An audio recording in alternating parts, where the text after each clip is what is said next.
You gonna stream or what? There we go. There it goes. There it goes. Now let's hope I start showing up. Okay. Let's let myself show up. Oh, I think I'm showing up. Yeah. Oh, there we go. There we go. There we go. There we go.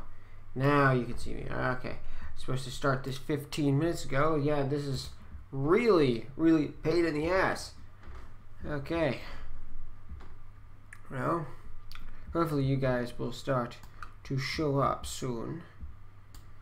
So, yeah, it's just gonna... Oh, shit. There we go. There we go.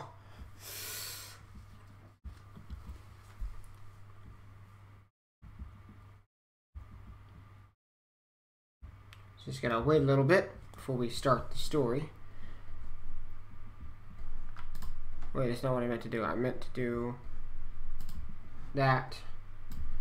There we go. Let's see, we got one viewer. Yeah. So, yeah. So, I'm going to start the time. Start actually playing the audio around 6:30 on my clock. So,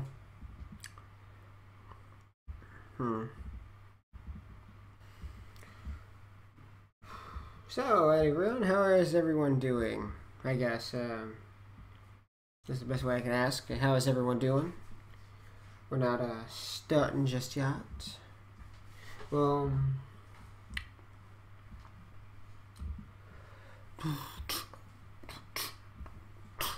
Just wait. Oh, just waiting for somebody to comment. Oh, just somebody comment. Oh, just gotta wait. I don't know why I'm singing at all. I don't know why I'm singing. I don't know why I'm singing here. Yeah. Dun dun dun dun dun dun. Oh, looks like we got another viewer. Hello. Do you mind stopping by the chat? I always like it when people talk in the chat box. So hold on. Oh shit. That way I can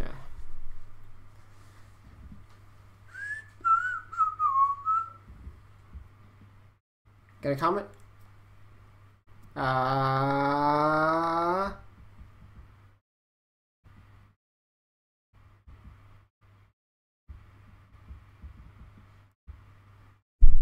Yeah. Just sitting in silence awkwardly.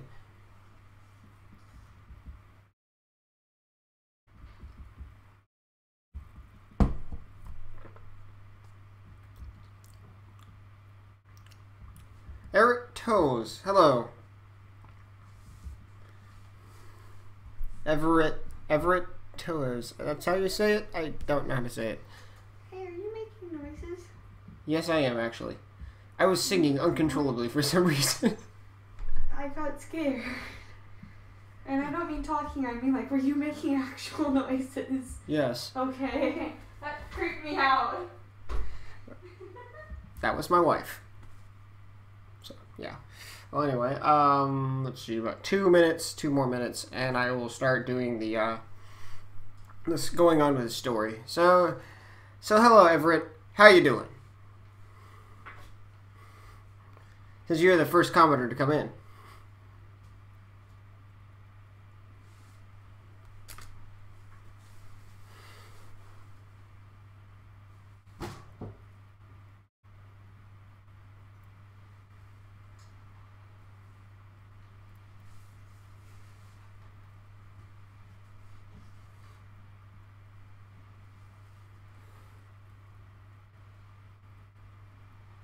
Yeah, this is the awkward silence of waiting for somebody to comment back. One of the downsides of being a small YouTuber. Well, that's good. That's great, man. That's good. Well, No, it's 1 minute away. I think we should get on to the story. Because, hey,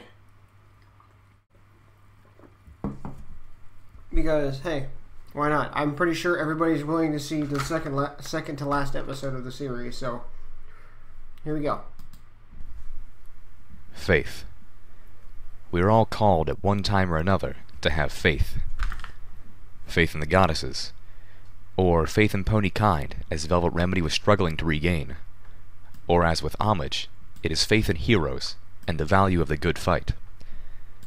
Sometimes, the faith you are called upon to have is faith in yourself. Faith doesn't require us to be willingly blind or dogmatically stupid, but it does require us to take risks, to put our trust in something we know might not be true, even when the cost of failure could be very high, especially then. For some of us, faith becomes our central reason for living, for pressing on. Faith is what allows us to believe in a happy ending, even in our moments of greatest sorrow.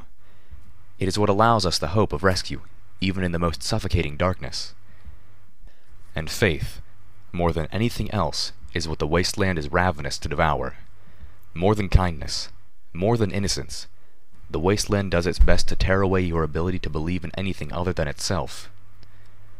When you no longer believe things can get better, when you stop trying, that's when the wasteland is won. The wasteland can kill us, but so long as we die trying, as long as we die believing, then its success against us is a Pyrrhic victory at best. I had been thinking of a story Spike had told us that night in his cave, one of many tales of the mares before the ministries. This particular tale was about a time when Twilight Sparkle's magic had failed her. Do you know any spells for turning a hydra into a mouse? How about a squirrel? No. No small rodents of any kind. And she had been asked to rely upon Pinkie Pie's irrational pinky sense. You'll be fine. It's your only hope.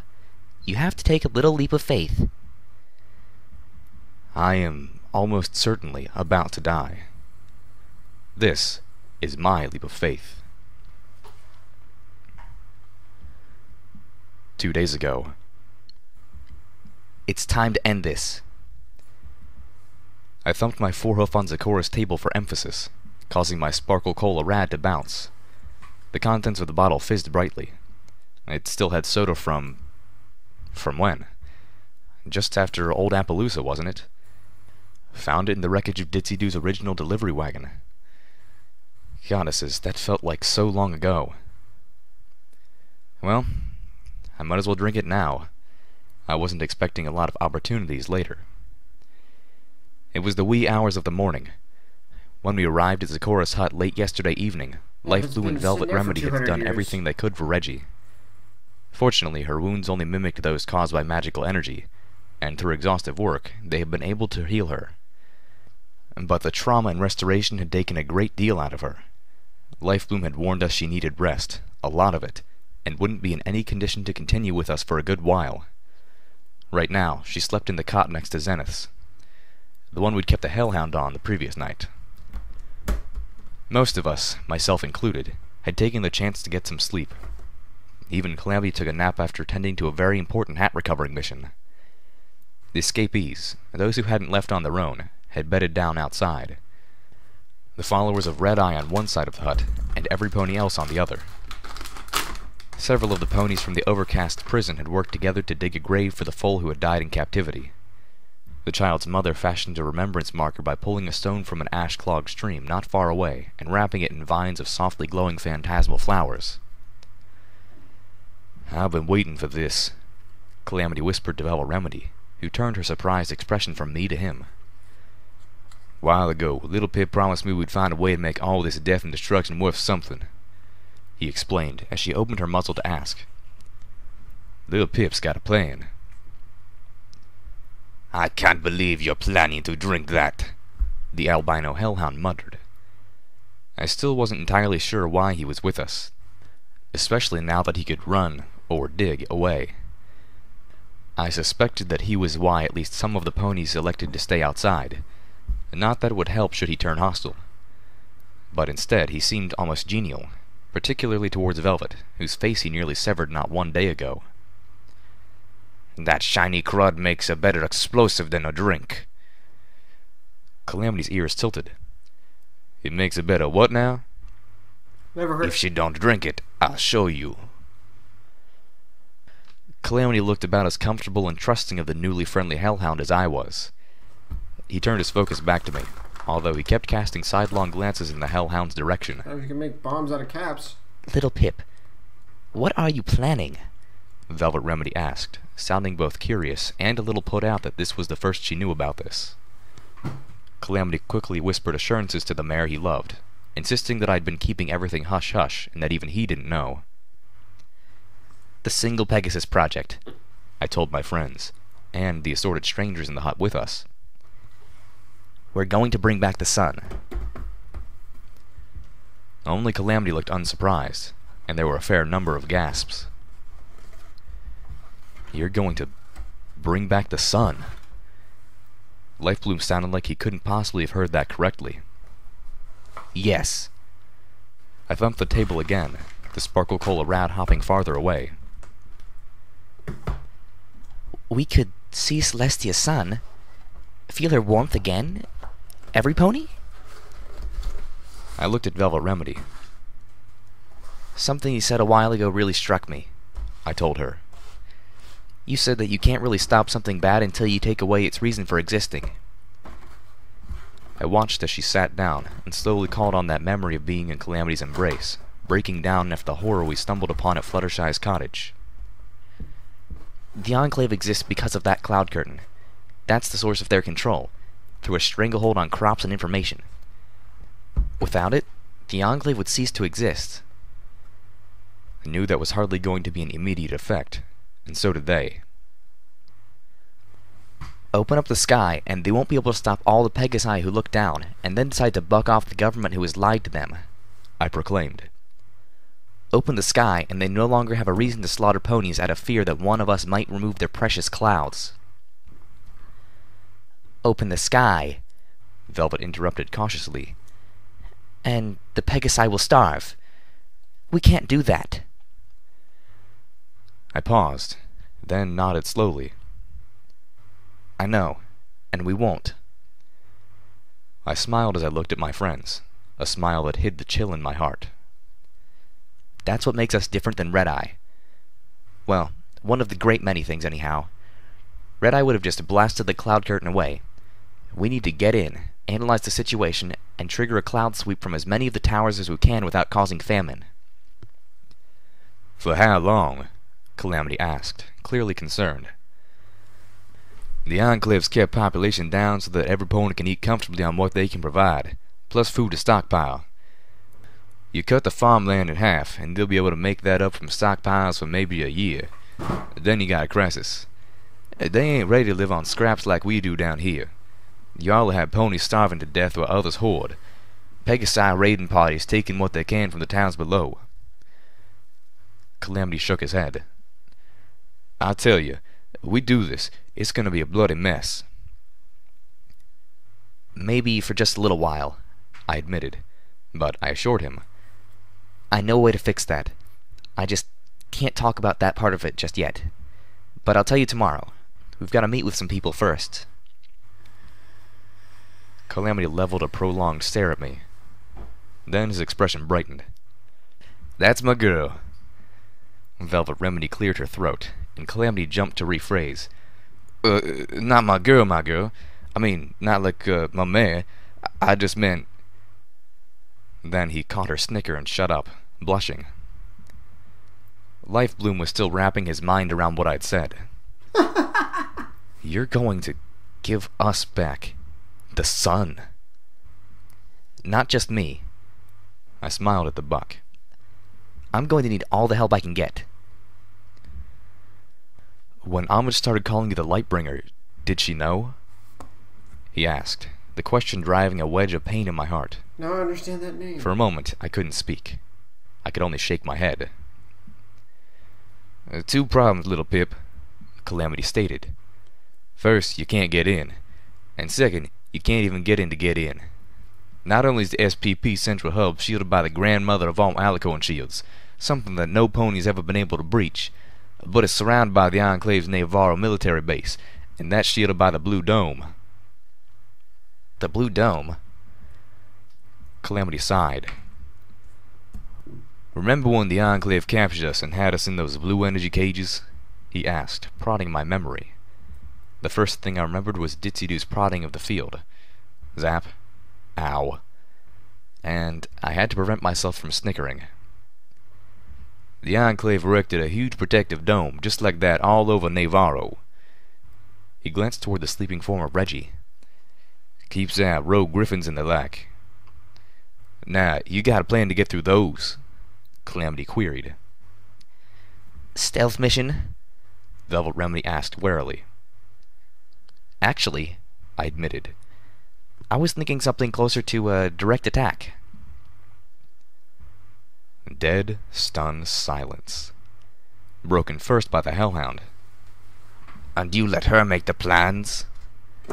He leveled a I'm wry loving this stare at Hellhound, by Calamity the and way. Velvet. On purpose? I tried to head off the coming avalanche of protests. Look, the moment they know we're there, they will start bringing the full might of that military base to bear. I claimed reasonably. And we won't last minutes against that. And thus the full frontal assault makes sense. Lifebloom rolled his eyes. Makes our deaths quicker. I shot him a look. We're not Red Eye. We don't have the force for a sustained battle.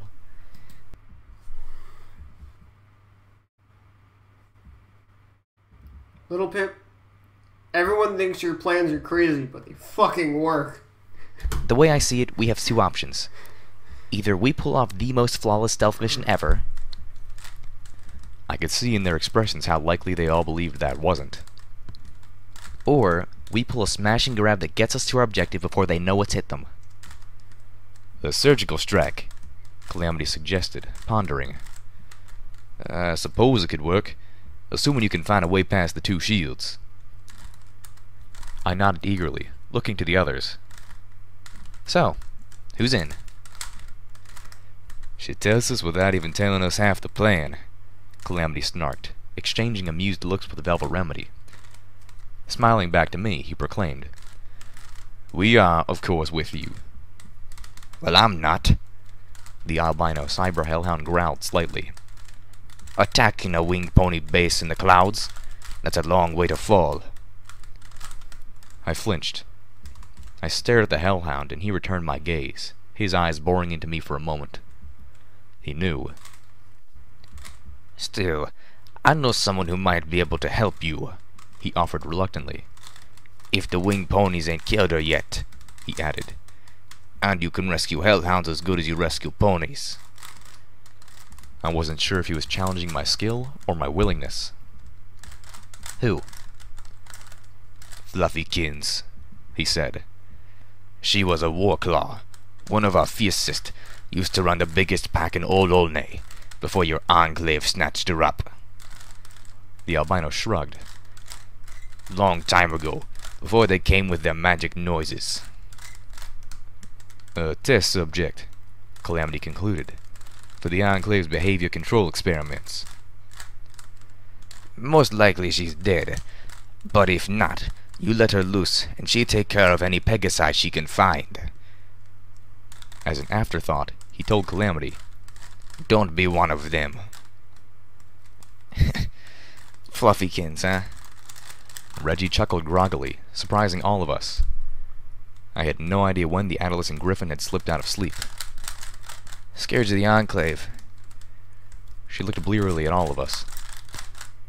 I'm in. No, you're not, Lifebloom told her. You're not going to be in anything but a bed for at least a week. The two of them glared challengingly at each other. I shared a look with Velvet. Calamity, already focused on the task ahead, inquired, Okay, little Pip, what's first? First... I paused, tapping the tip of my hoof on the table. First, we have to get the ponies outside to safety. I want to take them to Junction R7, so I guess first we need transportation. I challenged Calamity. Think you can get the tortoise back up and flying? Calamity snorted. And here I thought y'all might ask for something hard.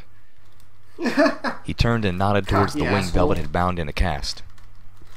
"We don't call 'em sky tanks for nothing. The arm of that thing damn near stopped a shot from an anti-machine rifle. If it hadn't, I'd lost more than just the use of a wing." He frowned seriously. "Crash did more damage to us than the tortoise. I'll bet, anyhow. But even if we get it fixed, I won't be able to fly it." I nodded sadly. Then, on impulse, I trotted over and gave Calamity a fierce hug. Don't worry. We'll figure something out. There were a few Pegasi amongst the captives we had rescued from the Enclave's thunderhead. Maybe we could ask one of them. Velvet Remedy got up, walking past me. Little Pip, could I have a word with you? In private? I gulped and gave Calamity a worried look, but he just shrugged. He was wearing the exact same expression I always pictured a father would wear while his wife insisted their daughter swallow helpful but icky-tasting medicine. Velvet Remedy was walking out of the hut. I paused, then started trotting after her. As soon as I stepped a hoof out the doorway, the cyber-legged hellhound moved, swiftly crossing the room and taking up the doorway. I jumped back as he blotted out the light coming from the room inside, kicking up my eyes-forward sparkle. Little Pip, He said with an almost whispering hiss. ain't no small thing you're intending. To bring back the moon in the blanket of gems. Blanket of... Oh, he meant the stars. All this time I'd been so focused on the idea that I was bringing back the sun, I had forgotten that what I was doing would return so much more to Equestria. Or that there might be those for whom the gift of the night sky would hold a much greater significance. Goddess Luna, I thought, must be so very disappointed in me. You do this, and I might even forgive you. At least a little. I stared at him, paralyzed. He did know. As if reading my thoughts. Hellhounds can't do that, right? The albino cyberhound growled. The Splendid Valley packs declared themselves at war with ponies. When you're at war, you don't get to complain when the enemy kills you. He glared at me sternly. I don't blame you for them. But the Ghost Farm packs? The Pegasi put them down here to die, just like Red Eye did with those unicorns. His next words hit me like a sledgehammer. And I notice which ones you didn't rescue. Autumn Leaf had forced peaceful hellhounds into battle, and then had his own guns fire on their position. He had intended them to die while helplessly driven against their own will. If anything, his unrepentantly callous discarding of their lives had been a final, clear signal that even as he cried out for rescue, he had no regard at all for the lives of others. But the truth was, I hadn't tried to save them either. I couldn't. I told the hellhound sadly. They were violent. I don't have anything like Velvet's spell, and if just one of them slipped out of my telekinesis... Something I knew that would have been all too easy. All one would have to do is get close enough to a wall to shove off of it, and they could push themselves out of my levitation field. And killed one of the unicorns, their collars would have gone off, and we'd all be dead. The sad truth was, I couldn't have saved both. And I chose the unicorns over the hellhounds. Unicorns who had been faithful acolytes of Red Eye and his new unity, over once peaceful hellhounds who had been tortured by the Enclave. Yes, because then they will be free-willed, hyper-aggressive creatures who have just suffered mind control at the hooves of ponies. Life Bloom had reminded us. Far less dangerous. I wish that I could have, I admitted. but I couldn't rescue both. And yes, I chose the ones who wouldn't likely slaughter the rest of the ponies I was rescuing. Or hopefully any pony else. Because if I had rescued them knowing that they would slaughter more ponies, just like if I had let Autumn Leaf go, then wouldn't I be at least partially responsible for everyone they killed afterwards? Zebra logic was, perhaps, not so insane after all. Velvet Remedy was waiting for me at the edge of the glade of phantasmal flowers. With a sigh, I lowered my head, my gaze turned up to the semi-friendly hellhound. Your people have every reason to hate me. But I really am trying to do the right thing. The best I can. That, I could only assume, was the coldest of comforts. But I had to say it. I had to say something. I'm sorry that I haven't been able to do better. Another thought occurred to me. After this, the Pegasi will have plenty of reason to hate me too. If you think about it, Little Pip's reasoning is simple as this. It's kind of like saying it like this. Would you, if you had the option to save a close family member or a stranger, everyone would choose their family member over the stranger. It's simple as that. That's how people are. It's human nature. And in this case, it's pony nature. I felt sudden empathy for Scootaloo. To save Equestria, I have become the villain of the piece. I moved slowly away from him, turning my gaze to Velvet Remedy. As I started to move towards her, the albino hellhound hissed again. You do this. You give us back the moon and the jewels of the night. And maybe we'll have reason to see you as more than just a villain too. He coughed hesitantly, then added, And maybe I know another who could help you. Tell me where you're gathering and maybe I'll send him your way. I stopped, my body suddenly a battleground. My head loved the idea of another ally, a hellhound no less, and my heart leapt at a chance to do better. But my gut churned uneasily at the idea of giving the location, a rendezvous for the ponies who had the fate of Equestria in their hooves, to a monster whom I didn't really trust. The Enclave had enslaved them and sent them in to die. I chose not to help.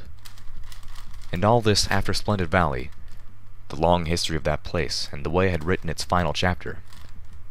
Why would a hellhound ever help a pony? I looked at the albino hellhound, my eyes drifting to his shiny new cyberleg, and I knew the answer. Because of Velvet Remedy.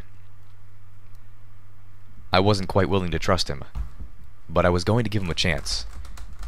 So I told him, instead, about a hardware store near a passenger wagon stop in Fetlock. Today. The first shot was fired less than an hour after dawn. I don't think any pony will ever know by who. But that shot lit the fire. Two massive armies charged forward over the badlands outside Philadelphia. The orifices of the Enclave Thunderhead Glorious Dawn opened and spewed a black carapaced plague that swarmed down from the sky. Hundreds of battle-armored unicorns and earth ponies, a great many of them survivors of the pit, galloped to meet them, firing assault weapons and high-powered rifles with enchanted bullets. Griffins soared into the sky from the Philadelphia wall, anti-machine rifles firing at each target of opportunity. More than a dozen raptors swooped in, their energy weapons turning Pinkie Pie balloons into flying infernos. The first four crossed over the wall, when Stern unleashed her biggest surprise. Though badly wounded, Red-Eye's Cyber Dragon had survived the fight in Everfree Forest, and for reasons only it could know, it still fought for Equestria. And it was pissed. The first of the raptors was torn apart in a whirlwind of violence.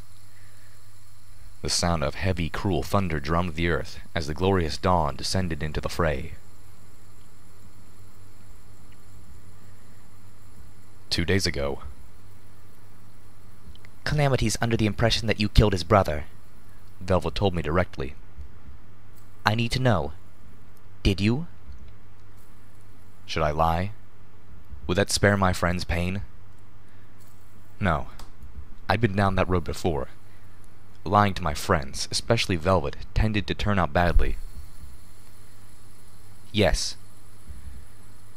She stared at me quietly. I was trapped in unpleasant déjà vu. Hadn't I just had this conversation? I interrupted her silence. And before you tried telling me that I should have given him a chance, you didn't see him down there. And you didn't see Friendship City. My voice was slowly rising. He had chances. You have to want to change, or at least show a shred of remorse, or decency, or something. Like you wanted to change? Her soft voice sliced through the growing storm of my rant. I shut up, staring back at the mare who had shot me, and in doing so, saved me. Deflating, I said simply, If I had let Calamity's brother go, he would most likely have sought revenge on all of the wasteland. He had no regard for the lives of others, and Red Eye gave him every excuse he needed to turn this operation, this cauterize, into something more like quarantine and incinerate. What was she suggesting we could have done? Kept him paralyzed while we tried to indoctrinate him with morals? Memory therapy? My mind dredged up some of the less comfortable implications about the Ministry of Peace. Then I stopped myself. Velvet Remedy hadn't suggested anything. All she did was ask the question. I was the one who galloped off in a questionable direction, my mind still wrapped up in my talk with the Hellhound. Taking a deep breath, I said, "I'm sorry. What was it that you wanted to say about it?" Velvet shook her head. "Well, first I wanted to see how you were holding up," she told me. "And now I have a fair idea." I moaned, lifting a hoof to my face. She was concerned about me, and probably concerned about my friendship with Calamity. I cantered over to stare at the beauty of the softly glowing phantasmal flowers, their vines covering the ground in what looked like a maze for insects. Well, there was plenty of concern to go around. Attempting to shift the subject, I countered. "How about you? You let yourself be captured by the enemy to help the Hellhound who tried to use you as a hostage." I couldn't hide my disbelief, or my worry. That was not a smart decision, and as the princess of stupid decisions, I should know. "What were you thinking?" "I imagined myself in his position," Velvet Remedy confessed as she walked up next to me. She lowered her head to sniff one of the flowers before she continued. "Surrounded by hellhounds, missing my leg. My only chance of recovery depended on some pony being willing to risk their life for my sake." She smiled. "Strangely, it wasn't that hard to imagine." I blinked. Whoa, hold those reins. "That wasn't the same." Not even close. "No," she admitted openly. "But there were enough similar elements that I had little difficulty imagining what the poor boy was going through." Poor boy? The albino death machine. "And I knew that while I could never be so selfish as to ask another to risk themselves like that, I would secretly be praying to the goddesses that some pony would." The look she gave me reminded me a lot of the look she had given me back in the boxcar nearly 2 months ago. But this was a more mature, wiser version of that look. "How could I not do for him what I knew I'd be praying some pony would do for me? That he would do for me, should our situations be reversed." I thought about that. As I did, my curiosity snuck up on me, and I found myself with my nose in the phantasmal flower patch. The flowers did smell good, an ephemeral floral scent that held a suggestion of mint. "He wouldn't, you know," I told her. "Should it matter?" I took a moment to reflect, thinking of the things I had done, and for whom. Thinking, most recently, of braving the Everfree Forest, the Enclave, and Red Eye's Cathedral to save unicorns who were, in many cases, willing followers of Red Eye who didn't stick around to say thank you. Some of whom even resented me. I didn't even notice the lack of thanks, more concerned with their safety as they departed alone to the Everfree Forest. And even now, I didn't miss it. No, they would not have done the same for me. But that didn't matter. "No." Today.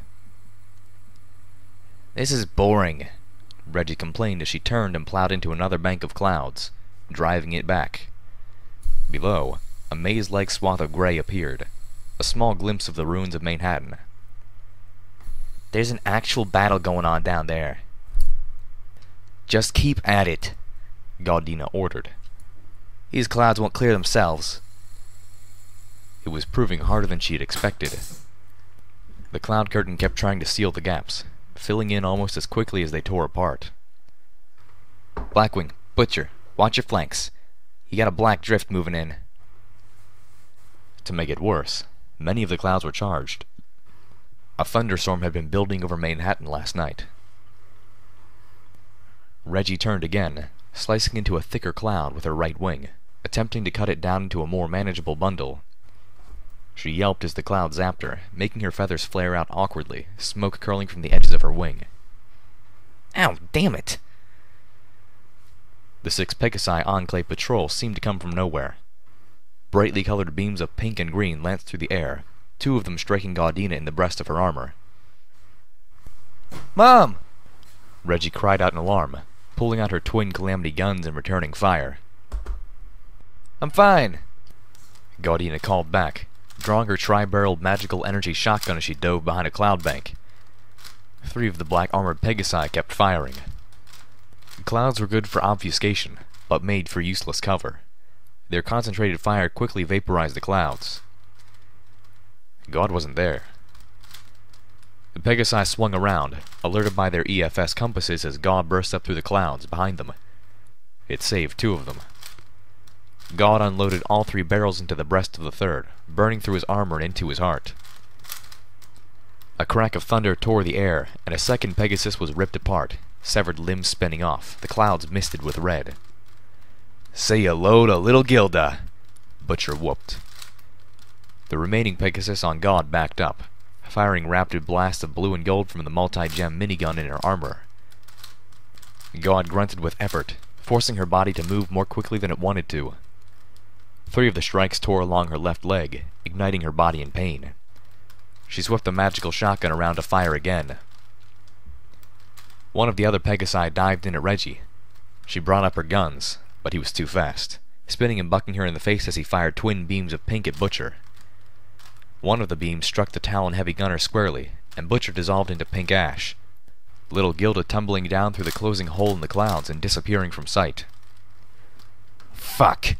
Reggie yelled, her head spinning and one of her eyes swollen closed. She spun, trying to recover, attempting to bring her pistols back up to bear. The Pegasus looped around to face her just in time for the adolescent Griffin to get her aim. Reggie fired both guns into the visor of the Enclave trooper, just as his poisonous scorpion tail sunk through her Talon armor and into her back. The Pegasus God had fired on melted away in a liquid stream of green, dissolving in front of her to reveal her daughter as Reggie dropped down through the clouds. Reggie! No! God screamed. 2 days ago.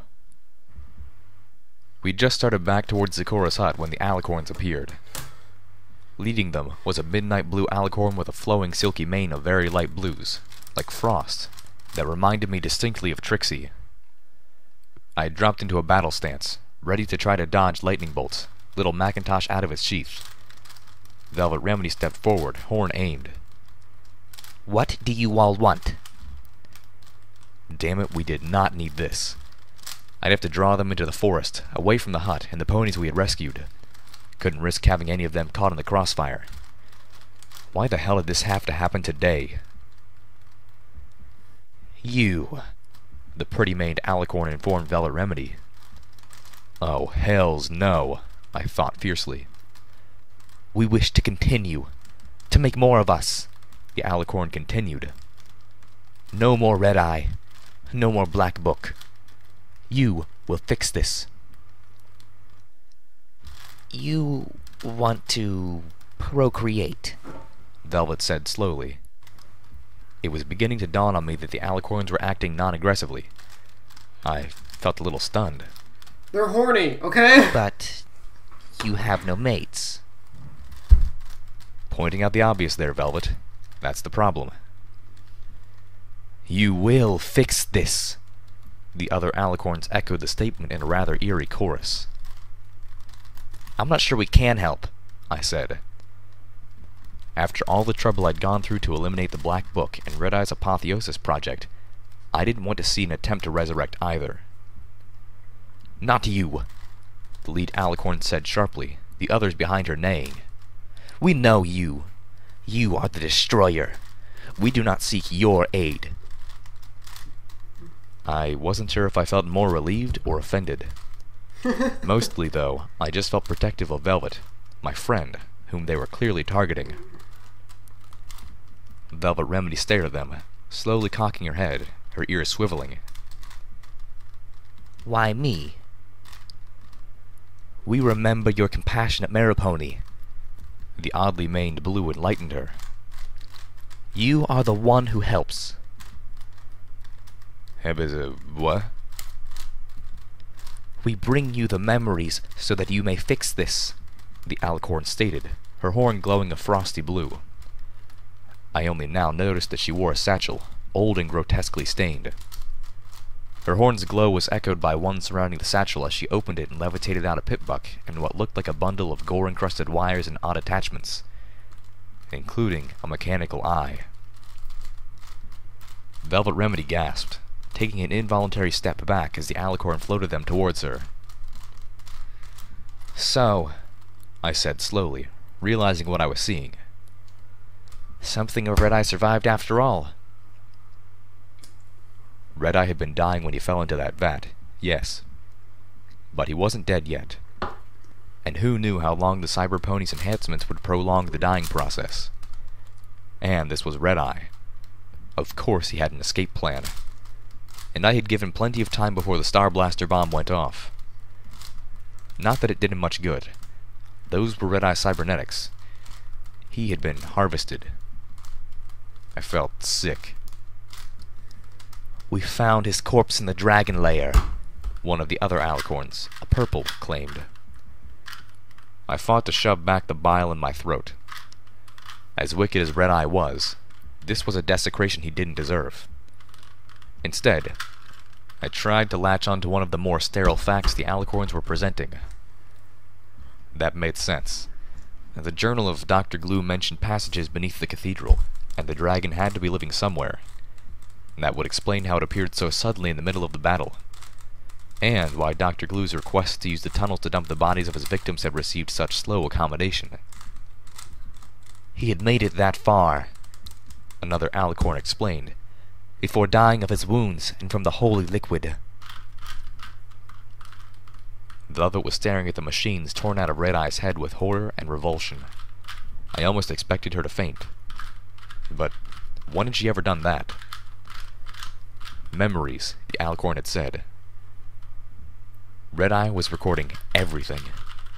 All of his research, all of his actions, everything.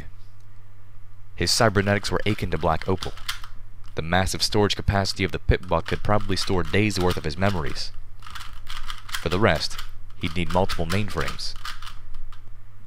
I'd seen nothing like that in the cathedral, but this was the stallion whose other headquarters was in the Ministry Morale Hub in Philadelphia.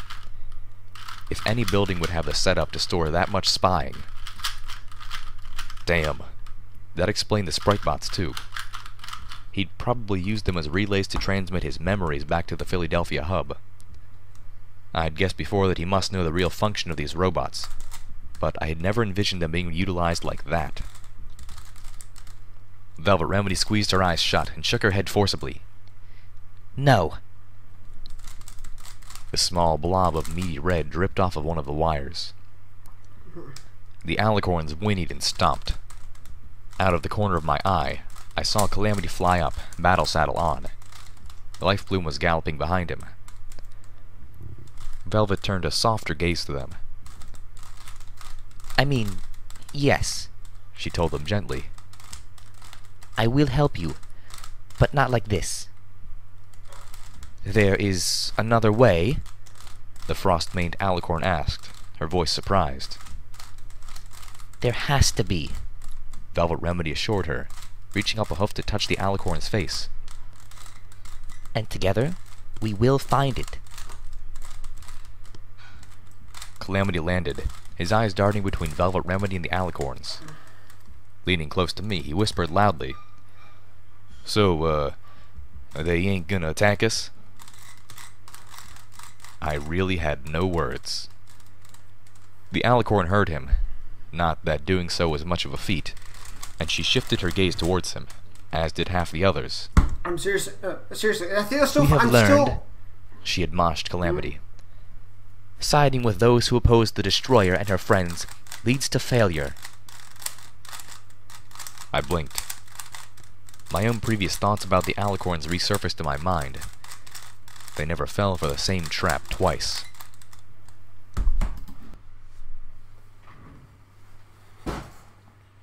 Yeah. One thing is, one thing that still makes me laugh is that the only reason why the alicorns even sided, the pseudo-goddesses even bothered to side with Red Eyes because they were horny. They wanted mates. Today. Hold the line! The Steel Ranger shouted, his armor speeding through a reloading cycle as he crouched behind the rubble that until minutes ago had still been the mostly intact Java's Cup. Those winged bastards get no closer to stable tech than right here. The zorching sound and the smell of ozone, melted metal, and boiled flesh told him that he had just lost one more of his soldiers. Knights, all of them. Too young and too unprepared to be fighting for their home against enemies like this. The reload cycle finished, just as the squad of black carapace-wearing ponies flew overhead. The Steel Ranger launched 2 missiles, and watched them home in on a single target, blowing the Enclave invader out of the sky. The rest of the squad broke apart, swooping back to strike at him from all angles. He couldn't get them all, so he focused on the ones in front, to his left, opening up with his grenade machine gun. He had a clip of magical energy grenades scavenged from one of the patrols of these bitches his squad had taken down before. No better time to use them than the present. So he was rather shocked when one of the Enclave attackers closing in on his right was ripped from the sky with anti-armor grenade fire. The Enclave ponies banked sharply away, reassessing the new threat. The Steel Ranger turned to see another Earth pony in magically powered armor standing on the ridge of rubble across the street. Armor identical to his, except that it was painted in bands of rich apple red. Without a word, the Steel Ranger turned away from the Applejack's Ranger, focusing on the enemy. The Applejack's Ranger galloped in, shifting in to cover his blind spots. The two of them fought together, side by side, until the ground ripped open beneath them, pouring forth Enclave helmeted hellhounds. 2 days ago. Dawn began to break on the horizon, sending streams of smoke-altered light through the trees. The flowers began to dim, their translucent green petals no longer appearing ephemeral, but still no less delicate. The forest awoke silently, all the sounds of nature stilled, the creatures of the forest driven out or burned alive by the fires, their ghosts offering no sounds. After Velvet Remedy had spoken with them a little while longer, the alicorns departed as swiftly as they had arrived. Or, at least I thought they did. The lead alicorn's horn glowed a frosty blue, and the group of them blurred, then vanished from sight. "Whoa, Nelly!" Calamity whinnied. "We knew the blue ones could turn invisible, but they ain't never turned other alicorns invisible too." "They're learning," I said, feeling equally shocked. "Growing." Velvet's eyes widened at a realization. "They haven't even begun to see their potential." There was a moment of silence as this new reality sunk in. Then, one by one, we started back towards Zeccora's hut, the earthbound Calamity slowly trotting next to Velvet as she took the lead. Little Pip. It was Lifebloom. He had fallen behind, and from the sounds of it, he wanted to talk with me. It was turning out to be that sort of day. "Yes?" Everyone wants to talk. "I've been thinking about how you claimed you had a way to deal with the impending food crisis," he began. "There's a food production megaspell, isn't there?" "What? How did he?" "It's the only thing that makes sense." I hadn't told any pony about this, except for Homage, and I had only breached my promise to Spike with her because she would be one of the element bearers. I hadn't even dared tell Red Eye. Or maybe a poison cleansing megaspell, he considered. If you purge all the poison from Sweet Apple Acres, you could feed a lot of ponies. Not nearly enough, but that would be a start. Twilight Society. Of course. They did have access to much of Twilight Sparkle's spell research, including several of the spells that were woven into the gardens of Equestria. Something like that, I admitted, trying to be intentionally vague enough not to betray Spike and Equestria's most valuable secret. Yes. I would like to see it, he said next. No, I can't, I replied swiftly. I quickly explained. It's not my place to show it. That's up to someone else. Then I added, it's guarded. Ah, I understand, he said succinctly. I began walking again, but he stopped me. You're not just planning to shut down the Single Pegasus project, are you? He looked at me seriously, his voice taking a slight edge. You're not planning on coming back, are you? Was it that obvious? Damn. Part of me wants to hug you and proclaim you a hero for what you're about to do. Lifebloom granted. But part of me wants to drop you and keep you paralyzed until I can hoof deliver you to Homage, so she can buck some sense into you. I almost wished he would. It would be so much easier if this choice were taken from me. Some pony has to stay inside that place, I explained to him instead. The only way the Enclave will stop trying to eliminate every pony who could possibly take over the central hub is if it is taken over. And not just for a moment. Lifebloom nickered. Well, maybe I'm just thinking with my friendship here, but have you thought about what this will do to Homage? His voice was cross. She's already lost Joke Blue. What do you think this will do to her? My heart seized painfully. This will destroy her. He stomped the ground for emphasis. I rounded on him, my face scrunched in internal pain as my feelings of loss shifted into a gut-wrenching abhorrence of myself. I know. I felt the first of many tears. I stared into his eyes while my vision blurred hotly. But what if I don't? If I selfishly put the two of us above all the wasteland and leave Equestria suffering for it? I answered for him.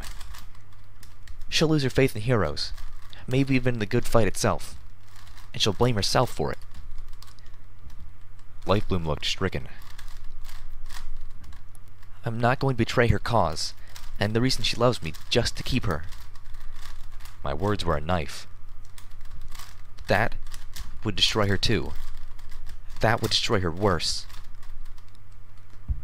I was betraying Homage with my choice, yes. But that would be a far more horrible betrayal. What? Homage deserves better. And I was losing someone I had never deserved in the first place. Lifebloom swallowed and turned his gaze away, ashamed. I frowned somberly. Besides, I can only get one pony in, myself. And I'll have to be locked into that machine, put into an artificial coma just to run it. I looked up at the smoke-tainted clouds visible through the treetops. I need to analyze the towers and the Pegasus farmlands. Set off only the right towers. I can't do that just by throwing a switch. Lifebloom considered that for a good while. He was so quiet I didn't think he would speak again. I had almost started back, noting that the Hellhound was once again in the open doorway of Zikora's hut, this time having waylaid Calamity and Velvet Remedy. We do have to do better, don't we? He asked in a soft, small voice. You're right. And you were right, he continued, finding a little more strength. We've done almost nothing to help. The Twilight Society. We've sat back, hoarding our secrets, telling ourselves, hell, we're virtually Enclave in miniature. I swiveled around to see the crimson and scarlet-maned white unicorn staring at the dirt, downcast. Even my joining you was little more than a token. You're more closer to... In Zikora's doorway, the Cyberhound was dangling my undrunken Sparkle Cola rat in front of Calamity's snout. We're hardly deserving of the name we've taken. Lifebloom looked up, his own eyes as tear-filled as my own. We have to do better. We owe it. You and Homage, you've done so much, so freely. Hell, are you giving up yourself for all of us? He paused, seeming unsure of what to say from there. I merely nodded, turning my tail on him and trotting off. As much as my heart felt like it had been put through a blender, this was good. I needed Lifebloom thinking this way. I had a plan. And without Homage, it would be up to him alone to convince the Twilight Society to do their part. Today, the ancient ritual chamber within Tenpony Tower was alive with light for the first time in over 200 years. It had been 2 centuries since the megaspell known as Celestia 1 had been activated. The ponies inside had ignored the destruction of the city around them, intent instead on bringing the full power of the sun itself down on those zebra islands and coastal lands that those equestrian ponies believed held the launch sites for the bulk of the zebra's long-range megaspell missiles. The last time this chamber was used, entire islands had been plunged back into boiling oceans. The attack had managed to hold for half an hour before the Pegasi had closed off the sun. Now, once again, sunlight poured down the artificial chimney, through a well of multifaceted mirrors that caught and reflected the glow of Celestia's sun, bouncing it down into the bleached white chamber below and filling the ritual chamber with a monochromatic kaleidoscope of light and shadow. A line of robed ponies plodded into the chamber. In the lead was an older mottled brown unicorn. Behind him, a younger white one with a few curls of scarlet and crimson mane poking out from beneath his hood. Each moved with a purpose, striding to their positions within the intricate, arcane mosaic of polished white tiles. Though not a one of them had ever cast a megaspell before, and, in fact, most never expected the opportunity to do so would fall within their lifetime, each knew exactly what to do. This was something they had practiced by rote. But this time, they could feel the charge in the air. This time, it was real. They looked at each other. A few tapped at the mosaic tiles with their hooves, or whinnied nervously, still not sure that they were really doing the right thing. 2 days ago, I concentrated as best I could. This time, it was my turn to fly Calamity over the treetops of the Everfree Forest. We were going to locate the tortoise, and I was going to levitate it back with us to Zecora's hut, the only safe place to really work on it. "We should have just brought it back with us the first time," Calamity had commented earlier. I agreed. But yesterday we had all been so exhausted and depleted by the time the Wonderbolts flew off that none of us were thinking that straight. Calamity hadn't said anything since. His sharp eyes were watching for shooting plants and other hazards, while I tried my best not to drift off to sleep. The effort of flying was momentous. I'd only been up for a hoofful of hours, but the last few days, hell, the last 2 months, had been so physically and emotionally excruciating that my body didn't care. It wanted rest, and a lot of it. Not now, I tried to think at it. Not yet. Calamity nudged me to widen our search pattern. I looked up at him, enjoying seeing his face, and gave him a small smile. Calamity was a good friend. The way my morning was going, though, any minute now, either Calamity and I were going to have a painful heart-to-heart, or we would be intercepted by a monster. Probably a chatty one at that. I almost groaned when Calamity's muzzle opened. I had so called it. "Incoming," he warned, eyes narrowing. Oh, it's the second option. Yay. Even so, I was absolutely not ready for what swooped out of the sky in front of us. I found myself staring into the eyes of a Reaper pony. It had the body of a dead Pegasus. Gaunt, coatless, its body a pale and sickly white, but the eyes of a dragon. Fierce, glowing yellow irises with cat-like pupils, full of power and fierce life. From behind its shoulders sprouted large, leathery bat-like wings, and nightmarish armor growing out of its flesh. My heart seized. The Reaper ponies were real? I mean, really real. Oh, goddesses, I wasn't ready to die. Not now. "You are little Pip," the Reaper pony proclaimed, its voice like an earthquake filled with knives. The creature shifted its fearsome stare to Calamity. "You are Calamity, correct?" Oh, shit, it even knew my name. The Reaper ponies knew my name. "And it wants to talk," my little pony rudely interrupted my panic.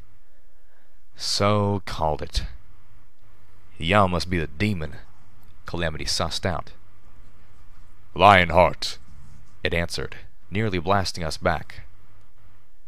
Calamity flapped his good wing, backing us away from the Reaper pony and its, quite possibly reaping, voice. That was when I noticed the Reaper pony had a pip leg, with a broadcaster, just like the ghouls in Stable 1. "Whoa there," Calamity blurted. "Dial down the volume, will you? It feels like you're yelling at us," he added, The Canterlot with voice. a hurricane. "That is not possible." The Canterlot ghoul? Reaper pony? Whatever. Announced. "The armor of the palace guards was enchanted by Princess Luna herself that we may always speak in the royal Canterlot voice, so that our words would carry the proper weight." Okay. Not a Reaper pony. A survivor of the destruction of Canterlot. "But do not fear, we are here to help." "We?" Calamity asked cautiously, raising an eyebrow. A Canterlot ghoul. Technically anyway, it had the skeletal form of a... So it's still a skeleton with a functioning brain. That's interesting. Oh, hold on. I'll be right back. I'll be back with the story. I have to take a break for a second. Let's see.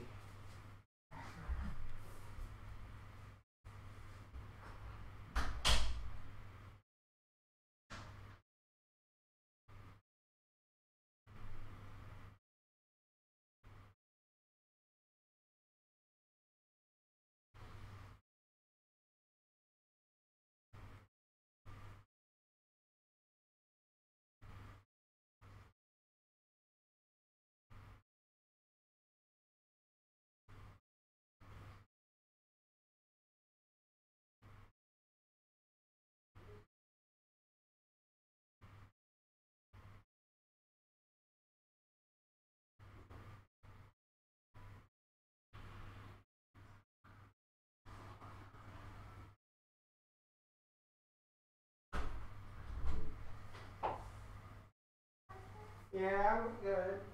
I'm still streaming.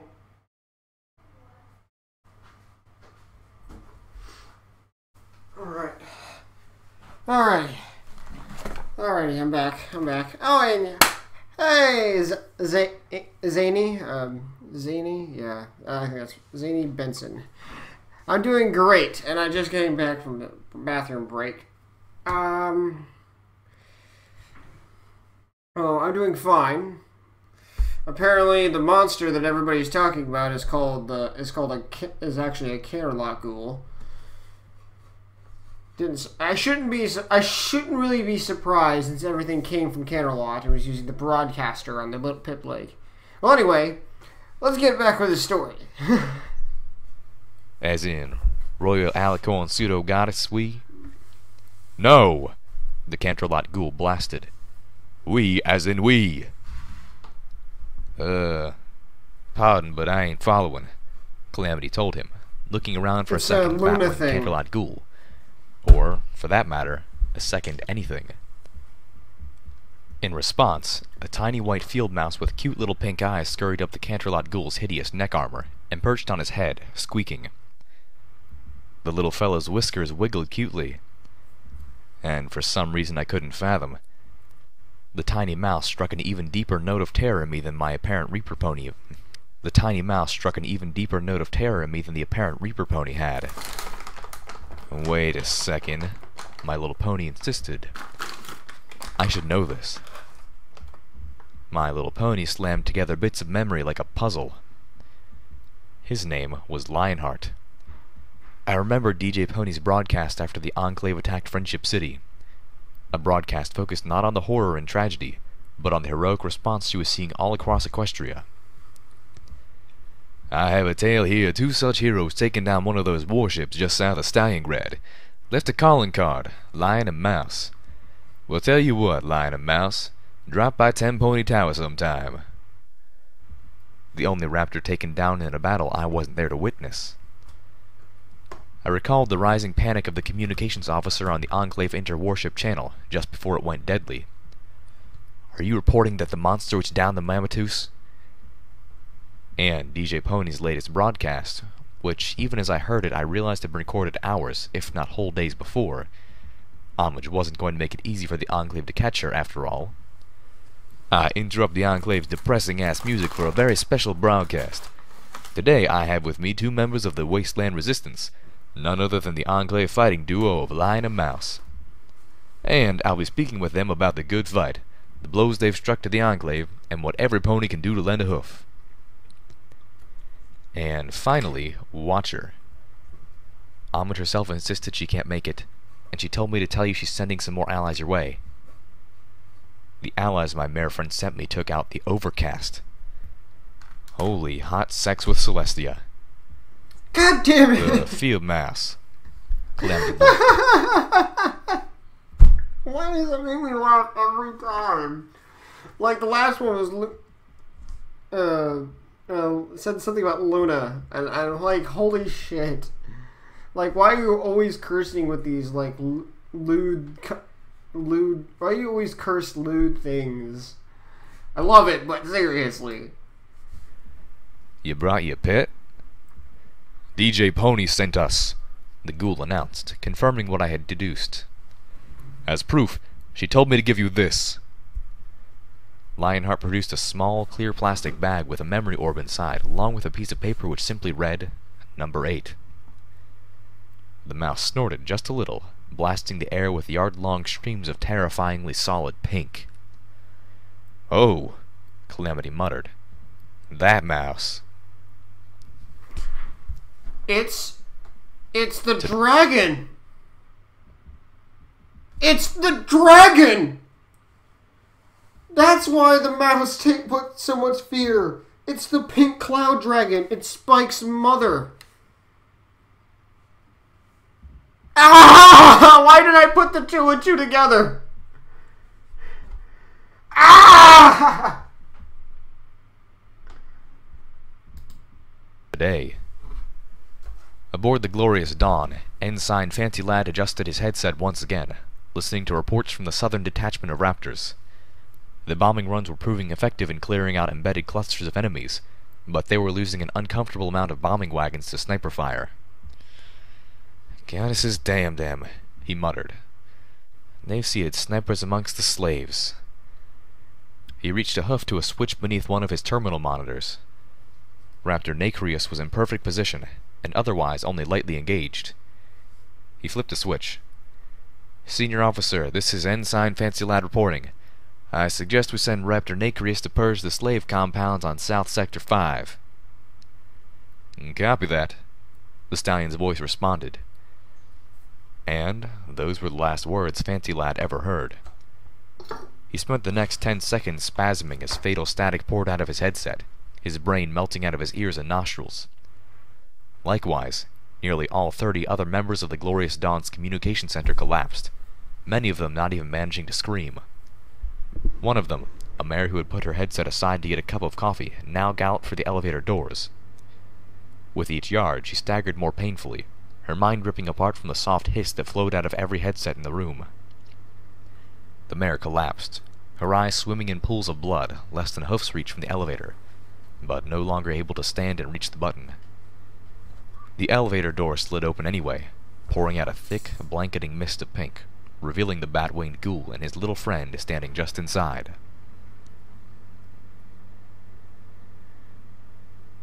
Two days ago.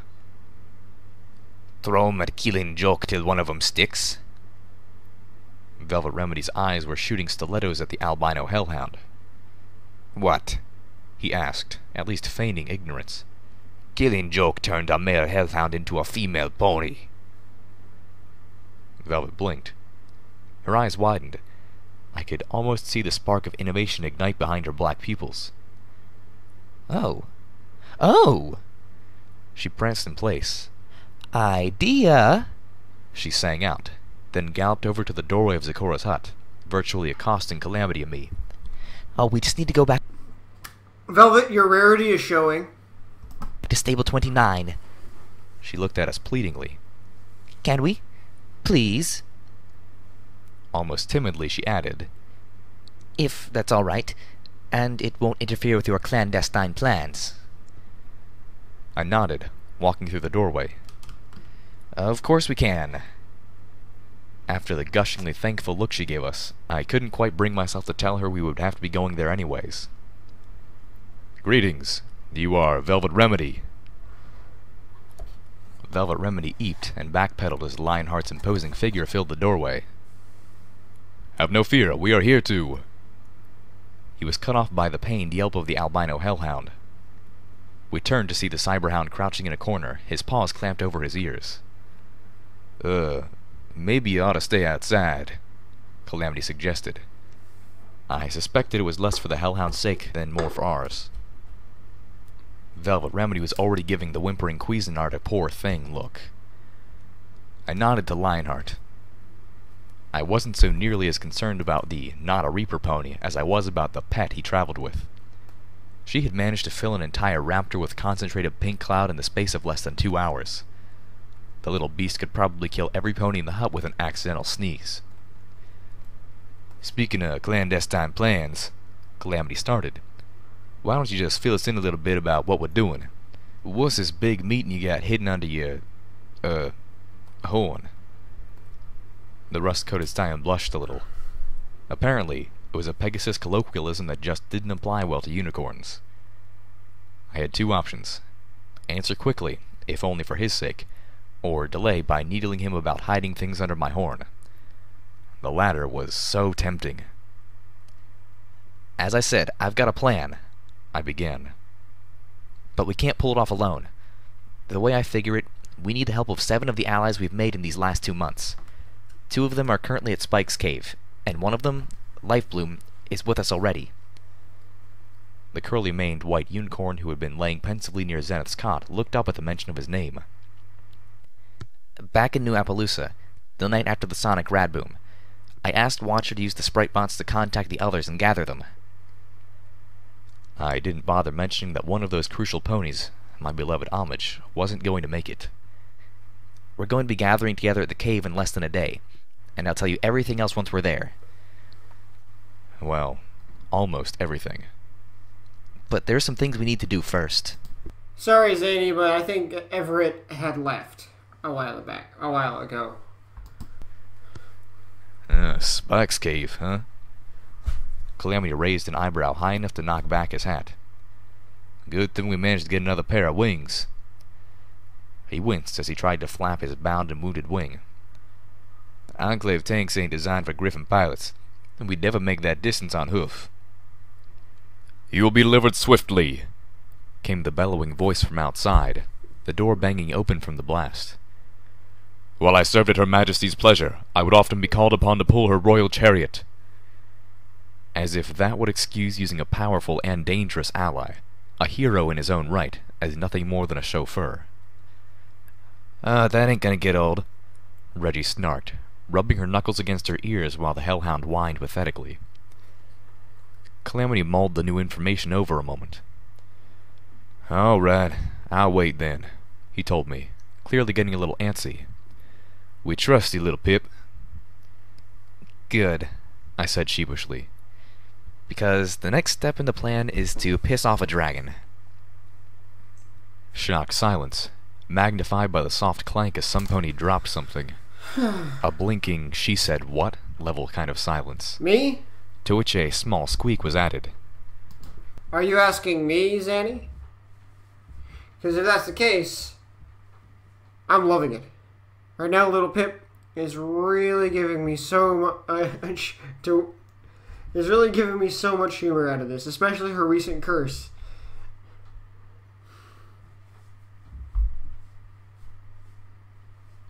I can't remember what she said now, but seriously, it was hilarious.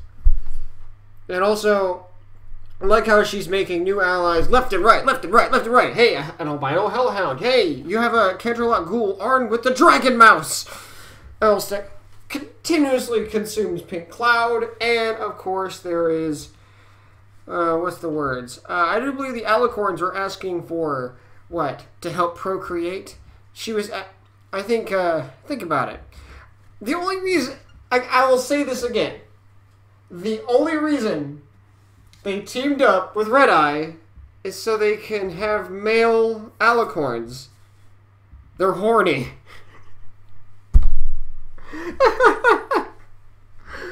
Oh god. I am going to hell. Again, you let her make the plans? On purpose? Before any pony could respond, a small voice wavered up from behind us. Am I still a zebra? Zenith. She was awake. As best I can tell, Lifebloom said, answering the bandaged and shrouded zebra's question. Yes. Zenith! Came the resounding shout of joy from many muzzles, my own included, as we pounced the poor, barely recovered zebra mare. Should they be doing that? The albino cyberhound asked, looking at Lifebloom with a disturbed expression, ears flattened back. He was already halfway out the door, his zebra cloak over his back. Between the new arrivals and Zenith's awakening, the monster had apparently decided it was time to make good on his not being with us stance. Oh yes, he responded with a bright smile. As a medical pony, I can definitely attest to the healing power of group hugs. Today. From the blood-soaked Badlands to the embattled ruins, the sounds of battle and the stench of death burned beneath the angry red-tinted clouds of Philadelphia, threatening to drown out every last touch of hope or good that the hellish city had left. Suddenly, a brilliant light of greenish gold burst into the sky, swooping up from the Philadelphia crater like a rising phoenix, beating back the murderous red glare of the Philadelphia skies. But only for a moment. Then that glow of hope winked out, disappearing through the blackened cloud cover, and Philadelphia was once again plunged into hell. Too busy fighting for their own lives, almost no pony noticed. 2 days ago. This is it? I watched as Zenith struggled through her own crisis of faith. The zebra was crouched down, staring hatefully at the strange bluish rock from Sweetie Belle's storage container. Lifebloom was stammering nearby, once again trying to persuade her that she shouldn't be out of bed. This is the great nemesis of my people, she said with a growl that would have done a hellhound proud. This is what we suffered and killed and died over. It is just a rock. Zenith stood up over the chunk of meteorite, her body swaying alarmingly in the wake of the sudden movement. Just a stupid, meaningless rock. Her hoof came up and slammed Zenith, your rarity is showing. down on the bluish stone in one focused blow. I'd seen Zenith's hooves strike bone-breaking blows to hellhounds and kill through Steel Ranger armor. Even in my friend's weakened state, the hunk of star rock didn't stand a chance. The meteorite was pulverized into a fine blue powder under her hoof. Zenith stood there, breast heaving with panting breaths, then wobbled and collapsed. "Oh, Celestia, have mercy!" Lifebloom ranted as he quickly moved to Zenith's side. "Do you people ever listen to your medics?" Velvet Remedy answered succinctly. No, they do not. "You're in no condition to be exerting yourself," he told Zenith sternly. Looking over his shoulder at Reggie, he reiterated, "And neither are you." "Then make us so," Reggie huffed. "It doesn't work like that," Lifebloom stated. And didn't I wish it did. I was barely able to stand. Only the adrenaline from seeing Zenith wake up was keeping me from hitting the floor and falling asleep, and probably not in that order. I kept telling myself I was going to have a nice, long, comatose sleep in just a few days. My body didn't care and wasn't listening anymore. Maybe your spells do not.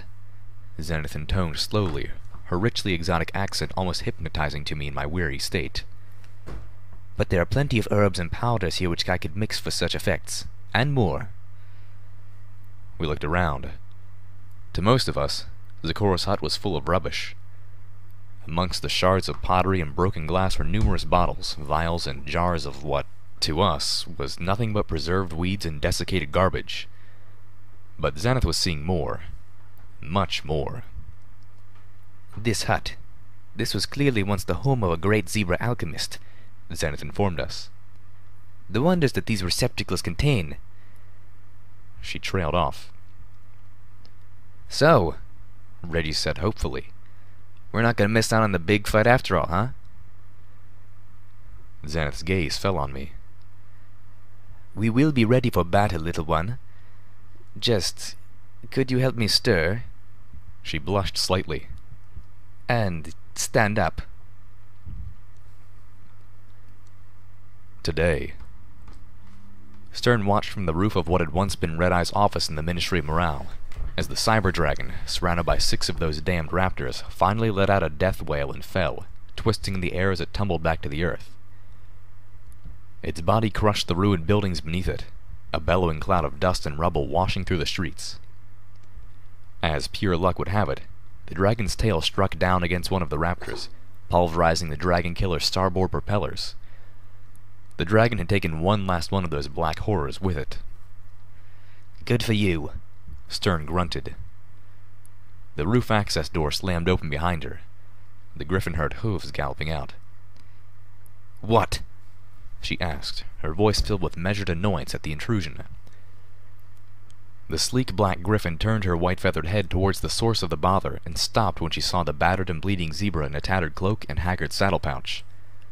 The zebra was breathing heavily, her scarred body almost shaking with drive. Stern stepped back, considering the zebra. Wait, I know you, she said after just a moment, her eyes lighting with recognition. You're that fighter from the pit, the one Red Eye let go. Stern was not a stupid griffin. She knew where the few zebra slaves she had captured had come from, and even if she didn't, it was impossible to miss the burning hatred in this one's eyes. With a flap of her wings, she took to the air, carrying herself out of what she knew to be the zebra's rather impressive jumping range. Sorry you came all the way home for nothing, she told the zebra flatly. But I have more critical things to deal with than you and whatever score you have to settle. In case you haven't noticed, we're at war. The black griffin gave the zebra a dismissive wave of her tail as she turned towards the area of the cities where the raptors were beginning to separate, 2 of them already starting to burn away her ground forces and her city with their powerful plasma cannons.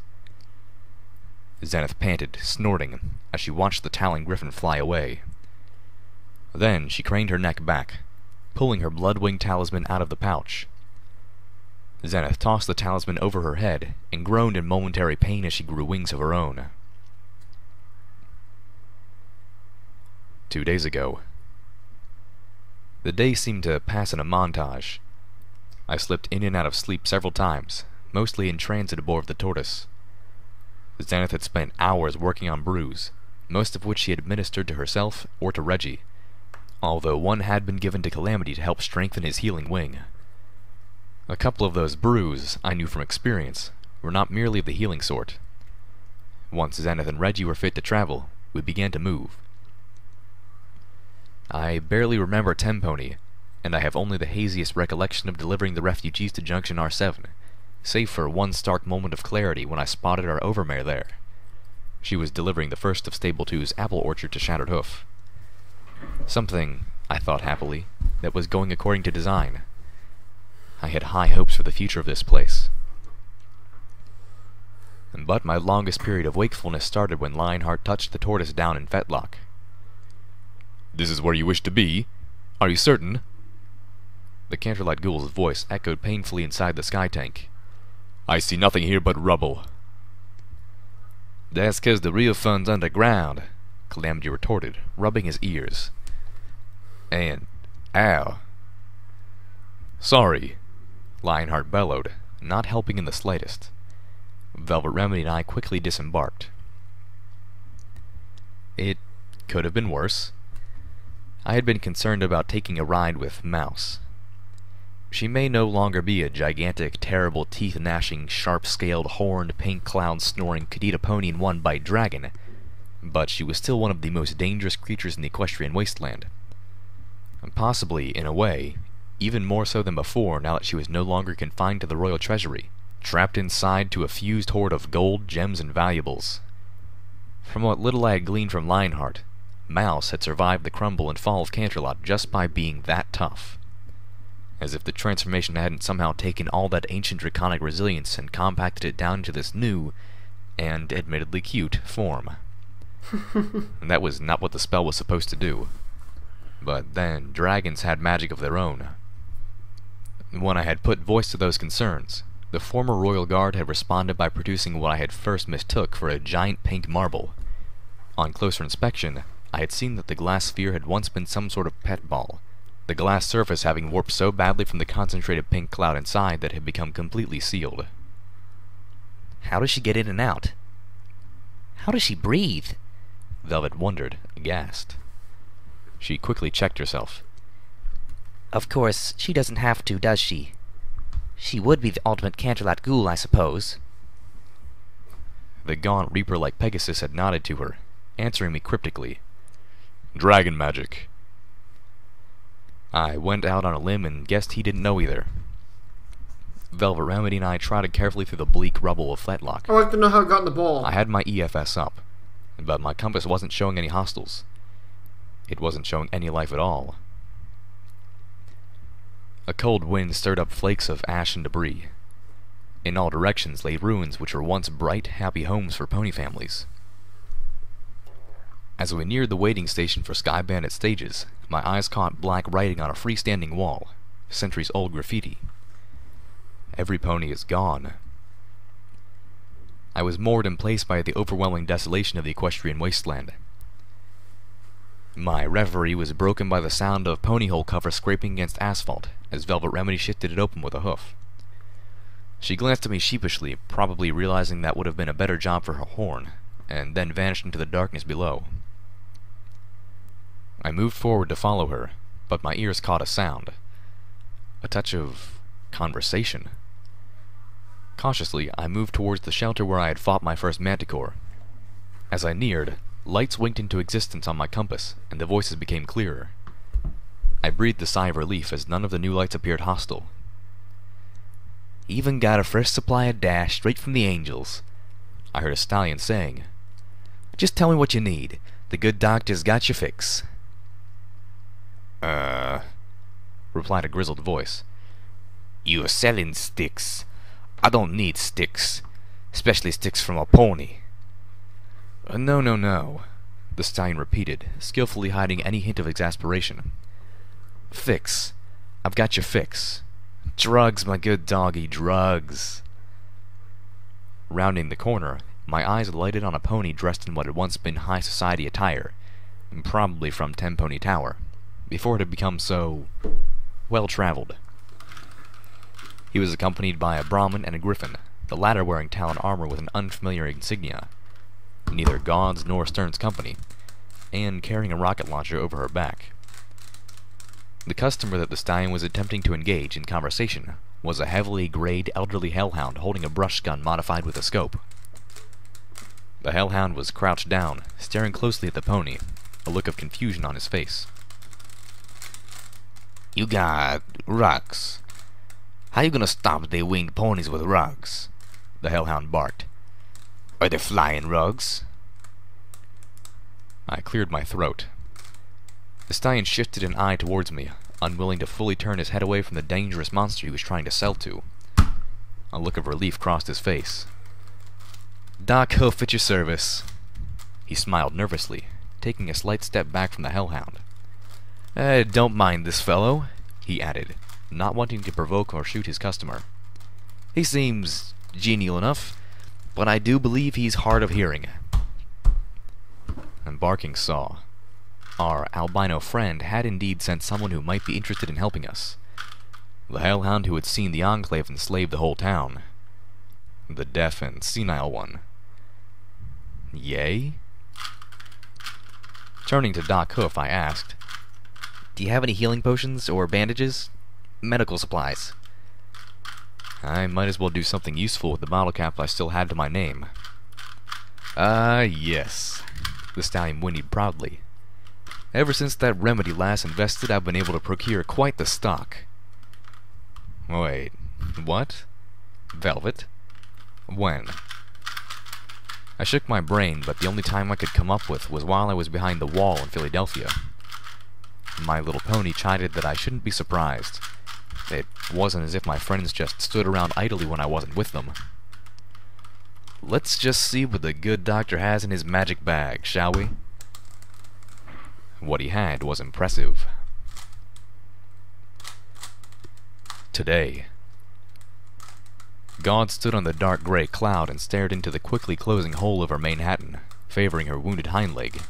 A tear ran down from her good eye and over her beak, hanging on the tip of it before dropping off and disappearing into the same gulf that had swallowed her daughter. It seems to be switching around between past and present. I'm guessing there's a purpose for that. The Enclave Patrol had taken out 2 of their own, including her daughter, before she could finish them. And, as a group of 6 more Carapace armored Pegasi approached from behind her proved, the first patrol had managed to send a warning before they were dispersed. God checked the load on her magical shotgun, a thin grimace drawing across her beak. "Freeze and don't move," warned the Enclave soldiers as they drew near.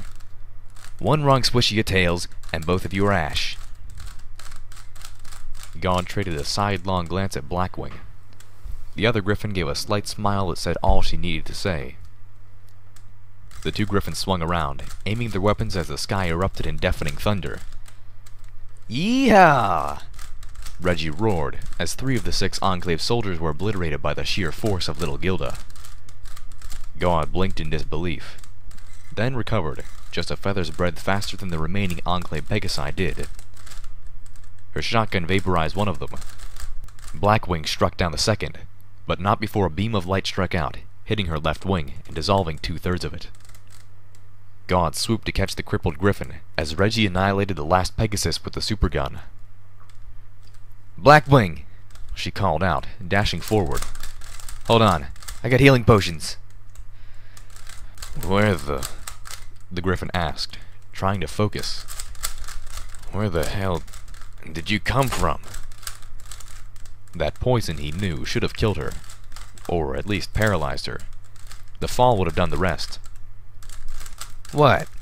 Reggie teased as she fretfully dug into her bags, ignoring the looks her mother was giving her. "Never seen a zebra-augmented griffin before?"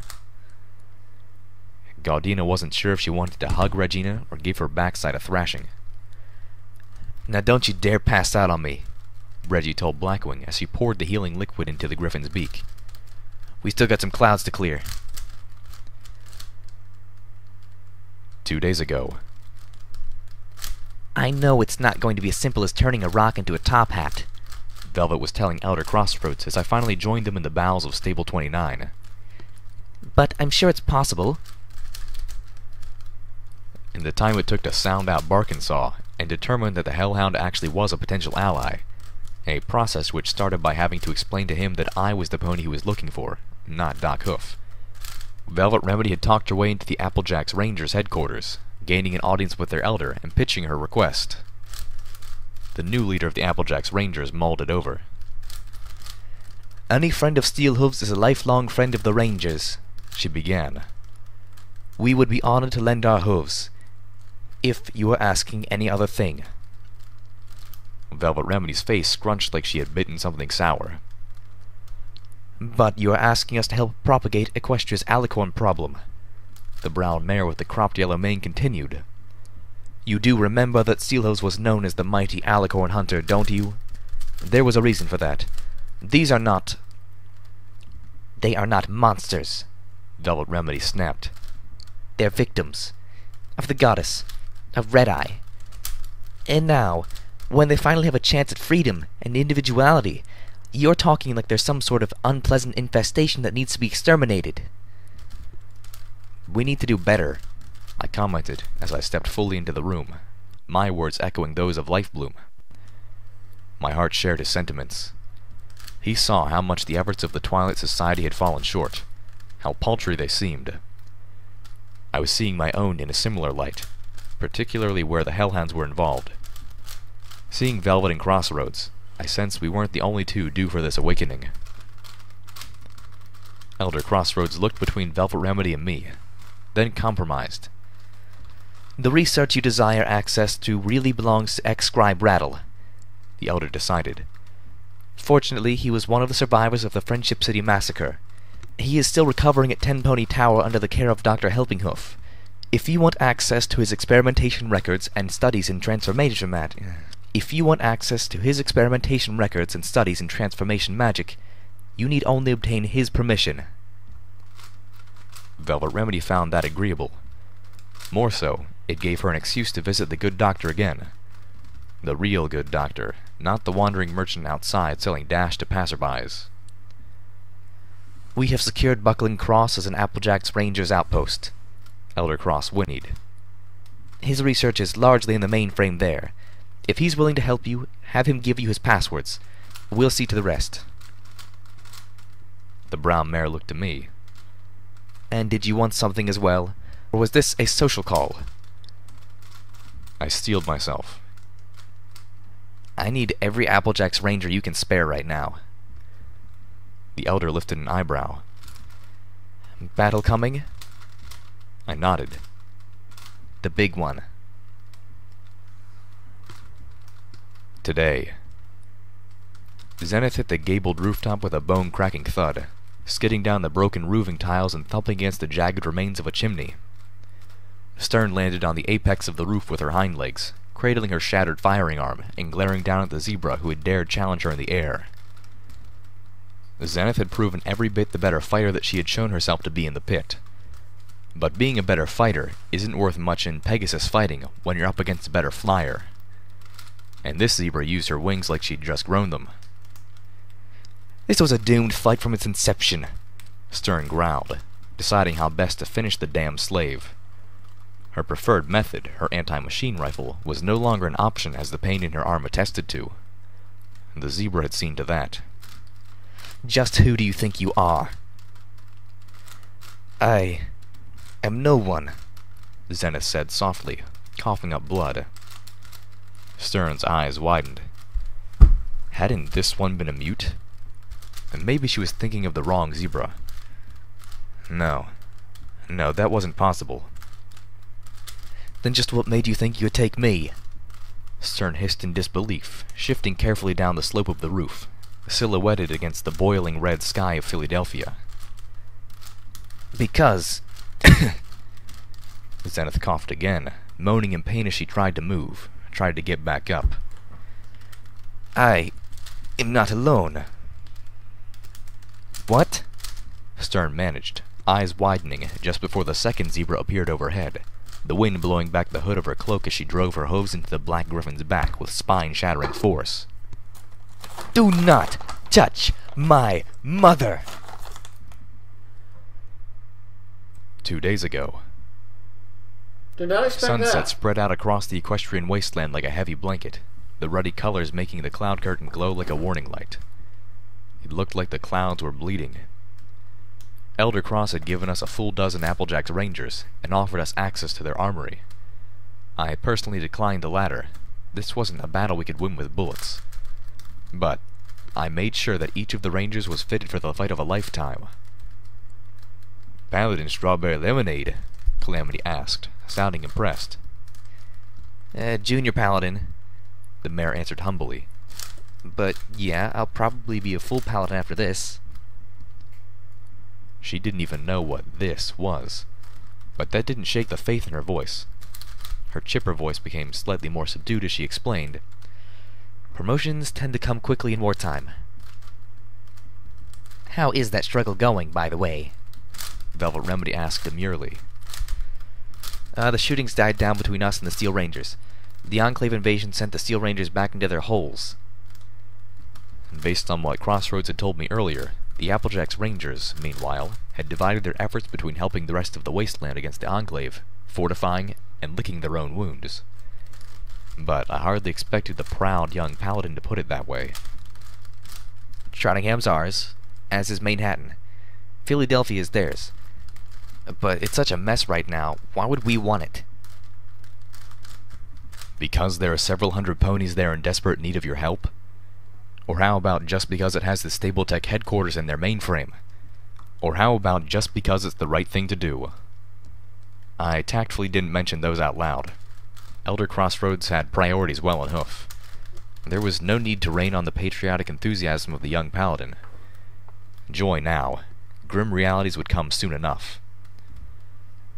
I shifted, gazing out over the equestrian wasteland through the narrow window of the Enclave sky tank, taking it in with my own eyes one last time.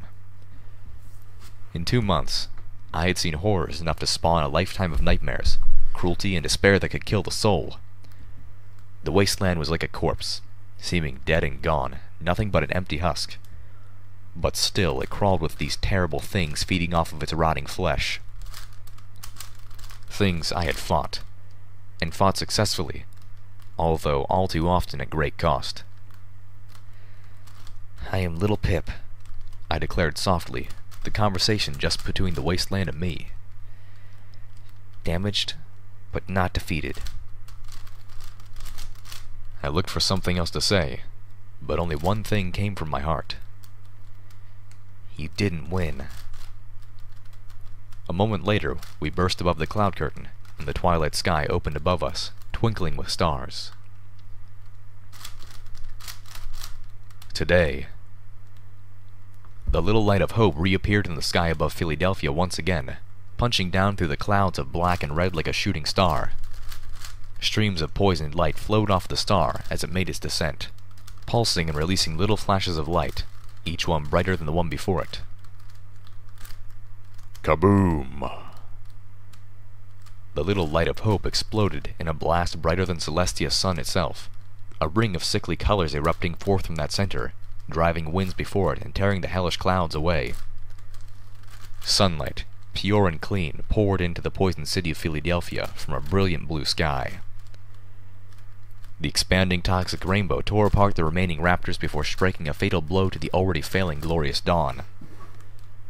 The great black siege platform seemed to collapse under its own weight, tearing itself apart, raining Pegasi as it plunged out of the air with a sick rumble. The tiny speck which was once the glowing light of hope continued to fall, dropping at a breakneck speed towards the Philadelphia crater from whence it had come. The shape of something that resembled a pony, only gaunt and strained with leathery bat-like wings, arced out of the falling corpse of the glorious dawn and sped through the air to catch it. 2 days ago. "No!" Spike roared, the force of his shout threatening to blow the tortoise back off the ledge outside his cave. The giant purple dragon slammed a fist down on the mountain, standing in the entranceway of his home.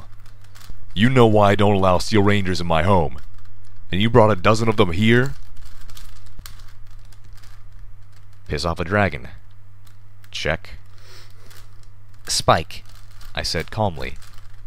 "these are Applejack's Rangers. They're the good guys." Pointing a hoof, I admonished reasonably. "And you should know that.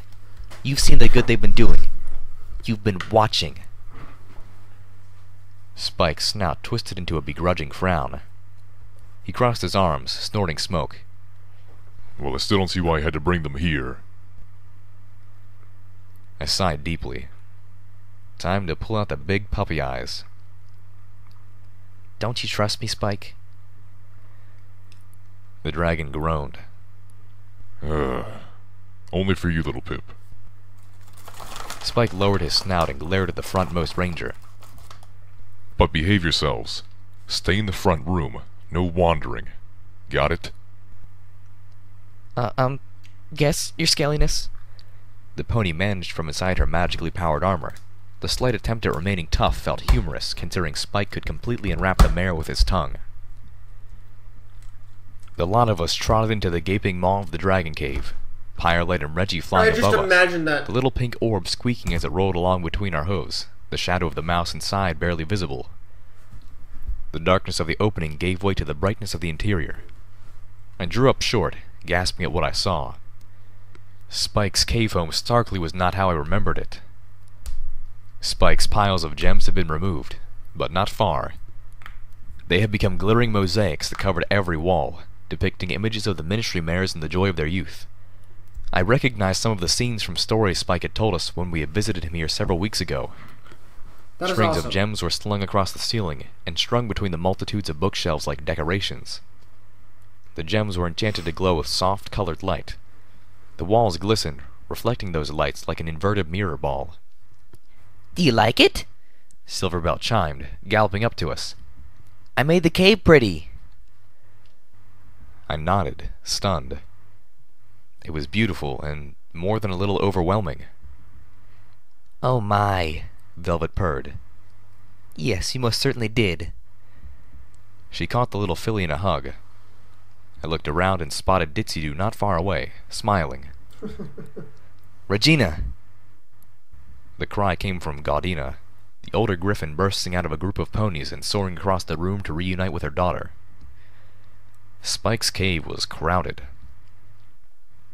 7. I tried to gather 7 allies. There were a lot more than 7 people here. I spotted Blackwing and her team of Talons.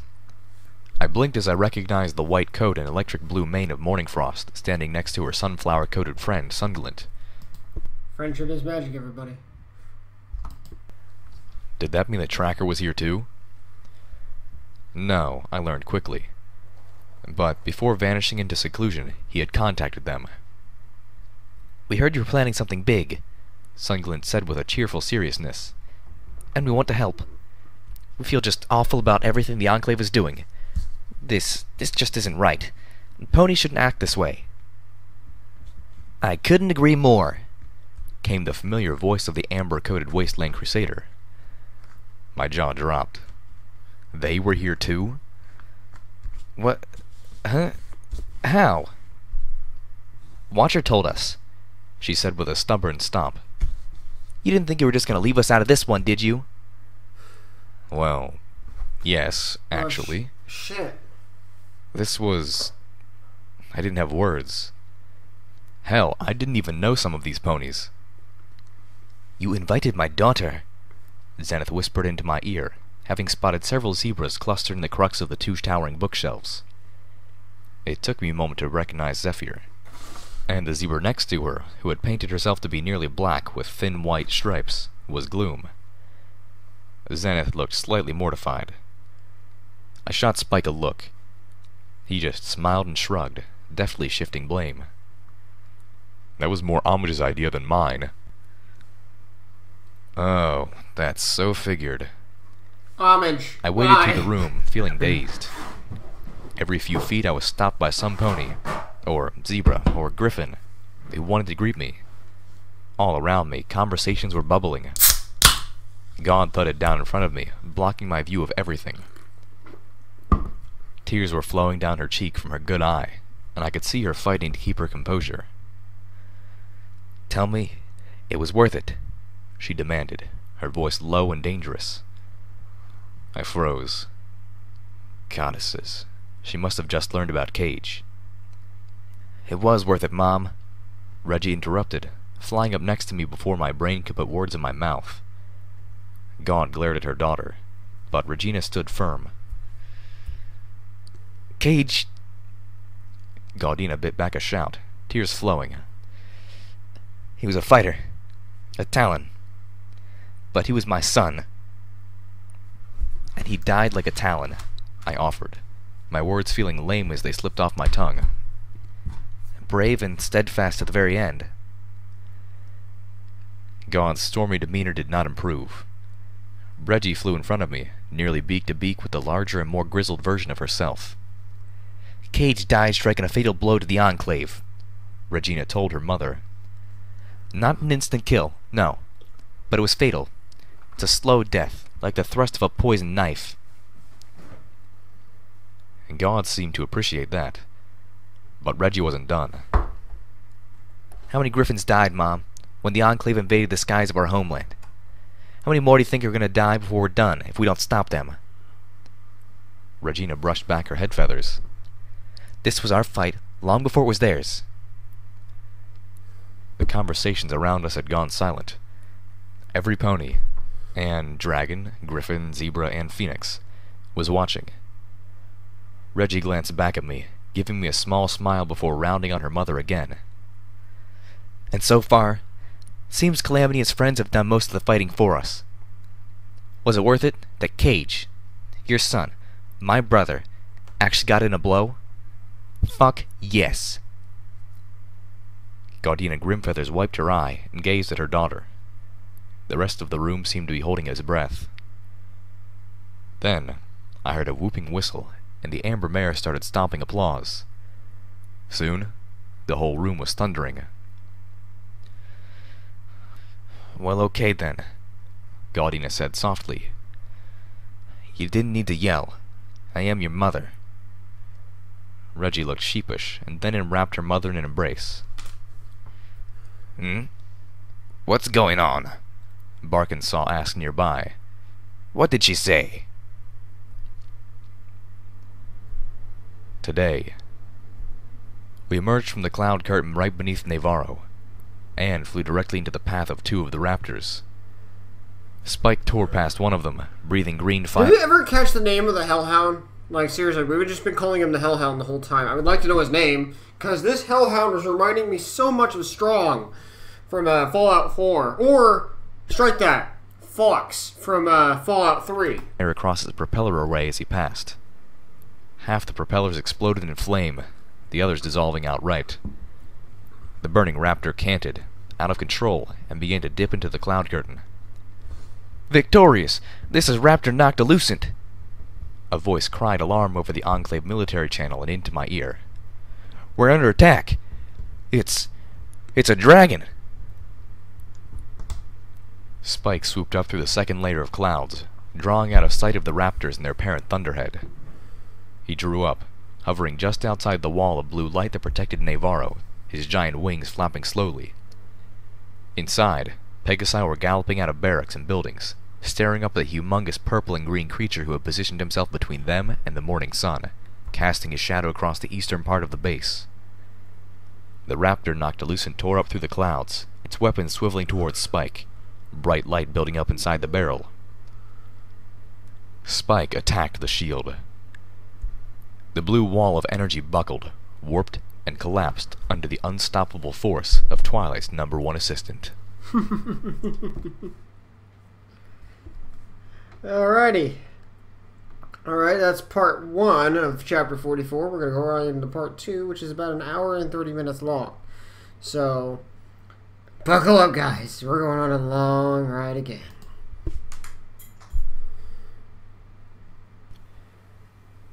Yesterday, breakfast at Spike's cave.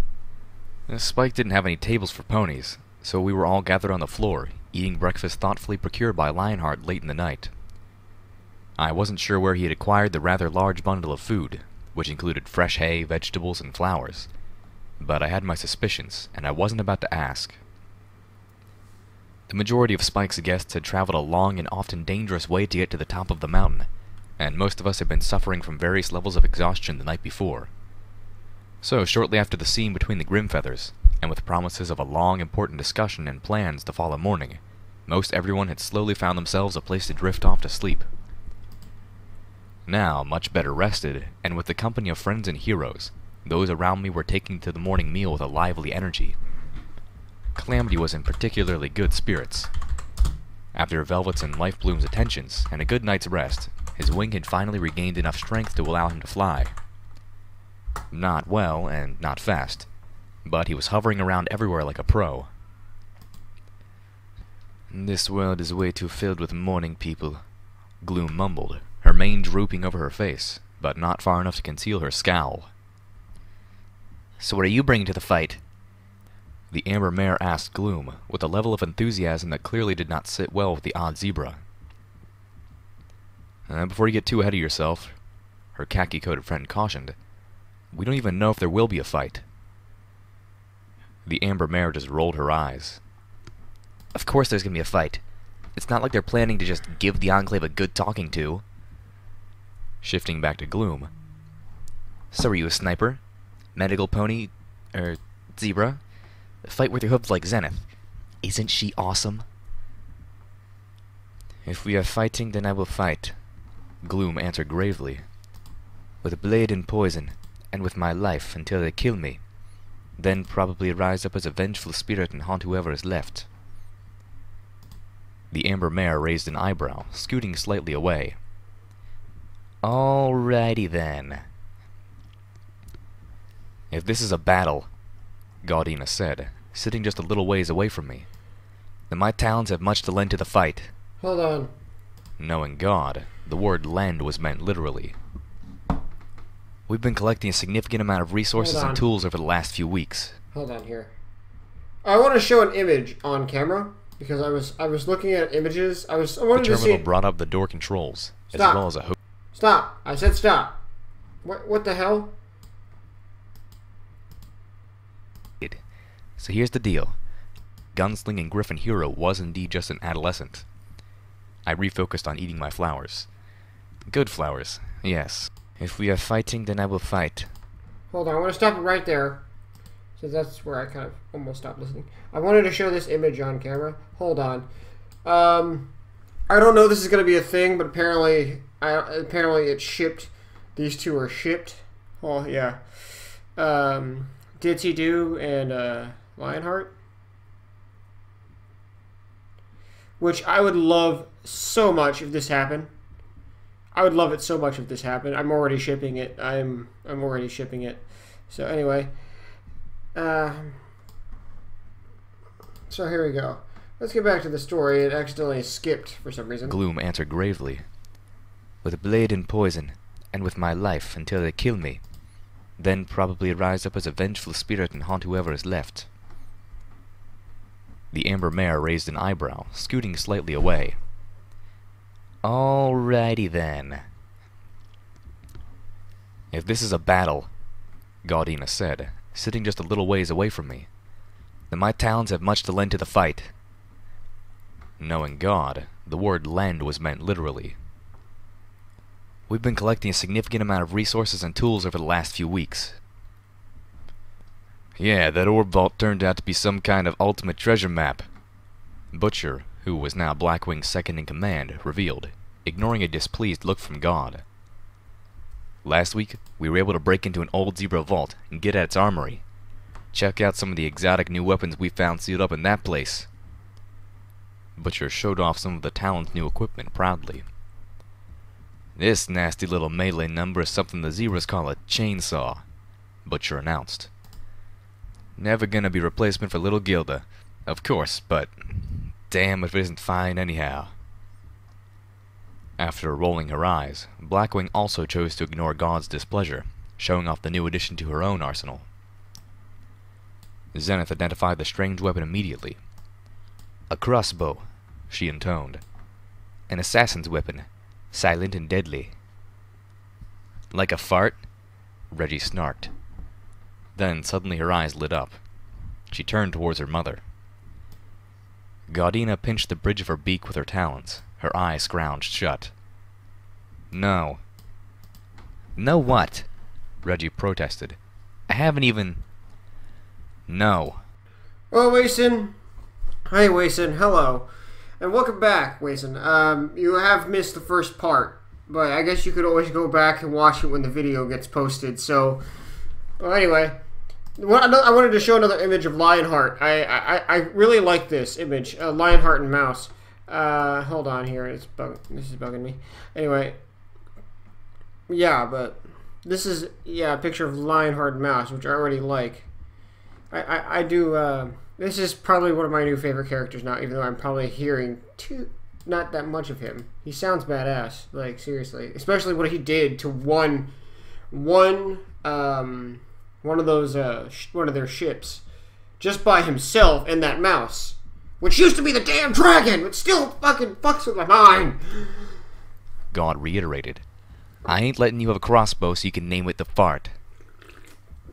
Reggie whined, but Mom... I felt myself blush as I was suddenly reminded that the gunslinging Griffin hero was indeed just an adolescent. I refocused on eating my flowers. Good flowers, yes. Pretty and tasty. Just found an underground research facility where ponies are attempting to apply zebra alchemical techniques to coal. Blackwing was telling Calamity. It seems they were hoping to create everlasting coal. They never succeeded, but they did manage to produce an alchemically treated coal that burns twice as fast, and about 10 times as hot. Word of warning, Gaudina said, leaning over to me. If you ever think of having kids, beware. No matter how much you love them, eventually they'll become teenagers. And next to me, Calamity snorted. I merely stammered, thrown a bit. No. Children not really in the plans. I mean, even if there was time And even if Homage was here, it wasn't like either of us was going to get the other pregnant. In fact, I'm pretty sure the pregnancy was right out with any pony I'd ever fancied. Or Griffin. Oh, and aren't these flowers delicious? Yes, stare at my plate. Munch, munch, munch. Yay for breakfast. Oh, wow. Gloom sing-songed. Little Pip likes mares. You can tell. I nearly choked. What? Why'd he say that? I wasn't doing anything. My eyes shifted back and forth as I thought quickly. I was not checking out Gardina, or her daughter, or any mare. I'd made certain of it. You were eating flowers, the strange zebra pointed out. So? Zephyr butted in. Gloom, I eat flowers. You eat flowers. But it was the lesbian way she was eating the flowers. What? Wait, what? You cannot tell based on the way people eat.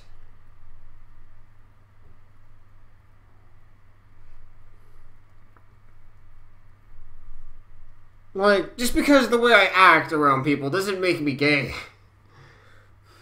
I'm a bit feminine sometimes. That, Zephyr informed her, makes no sense. Turning to me, Zenith's daughter advised, Don't listen to her, little Pip. Gloom is strange. I nodded, unable to find my voice, a flower petal clinging to my lower lip. Zenith's exotic voice whispered behind me, If you look at my daughter, I will paralyze you. I wouldn't. Never. But it didn't help that sometimes I sneaked a glance at Zenith herself. I found myself blushing almost painfully as Homage's tease about a threesome replayed in my Stop! Just stop! Oh my god, my head can already irritate so much. I'm a pervert, yes, but I can only handle so much. forebrain. I spun around, but Zenith wasn't there anymore. So instead I sunk low and tried to focus on anything but mares, of any species. Or flowers. Oh, before I forget, everybody who's a pervert in the comments, just shout it out. Shout out your pervert pride. Come on. Other conversations were continuing all around me. In a far corner, I saw Ditsy-Doo engaged in a deep-looking discussion with Barkinsaw. You want to know now? Barkinsaw asked. What kind of book is this? The ghoul Pegasus scrubbed off her chalkboard and scribbled something in response. My ears caught a plaintive draconic rumble on the other side of the chamber. Mommy? Firelight had flown up to Spike's eye level, the pink-filled mouse ball clutched in her talons. The huge purple and green dragon was staring at the rodent inside with a wrenching mix of emotions. You're not Mommy. He complained. You can't be. He reached out and gingerly touched the pet ball with a claw tip. Firelight nodded sagely. The mouse simply squeaked. What sort of big plans? Calamity was asking of God. I had missed a shift in the conversation. I forget that that's also Spike's mom. That mouse is also Spike's mom. But I didn't care. I clung to the new one like a life preserver. With Shadowhoof under my wing, and the community you seem so intent on building around it, I've been thinking that maybe it's time to hang up my holster, Gardina admitted. Mercenary work is a young griffin's game. She looked over to her daughter, and the empty space next to her where the cage would naturally have filled. I've accomplished more while running the talons than I ever did in the field. I'd have to be blind in both eyes not to see I have the opportunity to build something lasting here. She added, and to turn a handsome profit in the process. My ears perked up, my blush quickly receding. This had become interesting. I felt a spark of hope born in God's words. It doesn't take a tactical genius to realize that the Enclave is building up for a huge battle in Philadelphia sometime very soon, Gardina pointed out. And I'd be willing to gamble by the timing that this little powwow isn't unrelated. So here's the deal. I'm offering you the full support of my talents and our resources, but in return, I want total freedom to take over Red Eye's resources in Philadelphia. Say, what now? Calamity asked, as I fought to pick my jaw up off the floor. Cooperation would be appreciated, Galdina said. But in the very least, you and your allies don't get in my way. And that includes the Applejack's Rangers. What exactly are you planning? Just expanding on what y'all been pushing me to do, God claimed. The area around Shattered Hoof and Junction R7 is becoming a civilization. We're gaining a population, an orchard, a water talisman, everything we need to become one of the biggest thriving communities in the wasteland. Well, yeah. I had kind of been thinking along those lines, I had to admit. So I stopped building there? God asked. By taking over Red Eye's factories, we could seriously have a shot at rebuilding. And I mean a real new Equestria, not that Poison Unity crap, with Shattered Hoof as its new Canterlot. I blinked. Well, God's plan was definitely ambitious.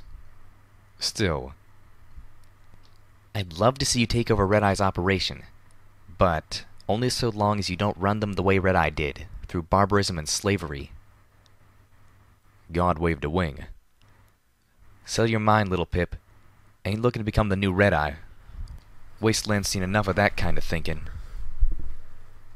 I felt myself let go of a tension I hadn't realized was building inside me. Better not be an orgasm. Equestria. I pondered the idea. A new Canterlot? But who would be the new princess? You? Calamity asked.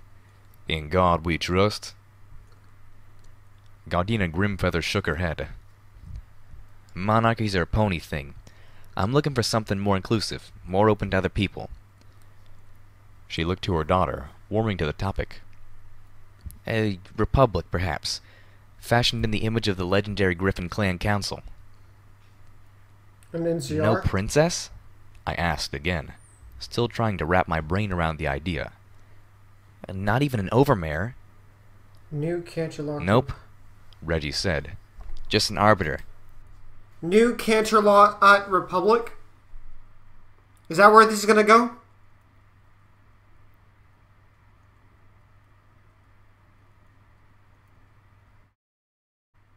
This is gonna turn into the New Canterlot Republic, the NCR. Because if I call it, I swear to fucking God. When the heads of the clans don't agree. Mother'd be perfect for that. We don't play politics, and we don't take sides. A crooked grin spread across God's beak. To be honest, I have already sent representatives to the Buffalo, and I was hoping Zenith might serve as an intermediary with the Angels. Me? Zenith peeped, seeming once again to appear from nowhere. She seemed about to protest, but stopped, looking confused. Angels? I'd heard that name before. Just recently, in fact. That would be us, Zephyr called out, apparently having been listening up. Either that or the name caught her attention. After we started making dash like you taught us, the others decided we needed a new tribe name. We couldn't use Dad's anymore. Zenith's eyes widened. They wanted to name us something fierce, a name that would demand respect, Zephyr claimed. So I thought, since we're living beneath a giant Doom Bunny, why not name ourselves after him? You named the new tribe after Doom Bunny? Zenith looked pale, which was quite a feat for a zebra. I didn't even know the buffalo still existed, Calamity whispered to me. Velvet Remedy chimed in. Not everything Red Eye was trying to do was bad, she claimed. Now, say it. Say the name. I want you to say the name. Say the name. Because if you say New Canterlot Republic or NCR, I will literally scream.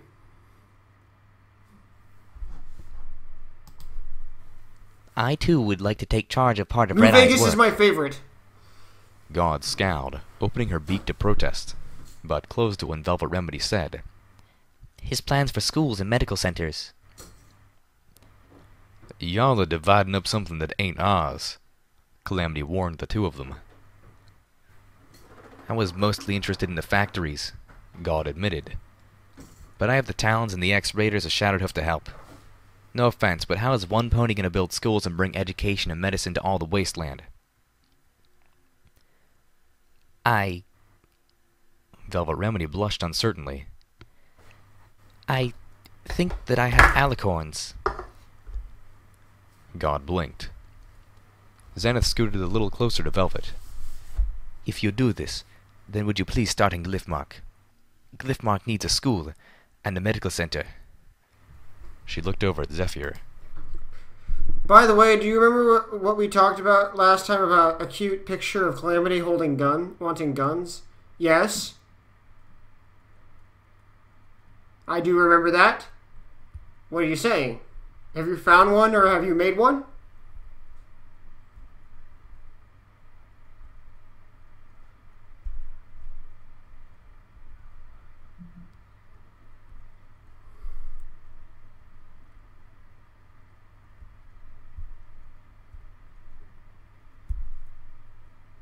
Oh god, I just immediately thought of one that's kind of fucked up.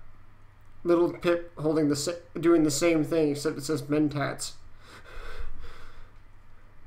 Except Mentats. Oh, Mentals. I keep calling them called Mentals in this.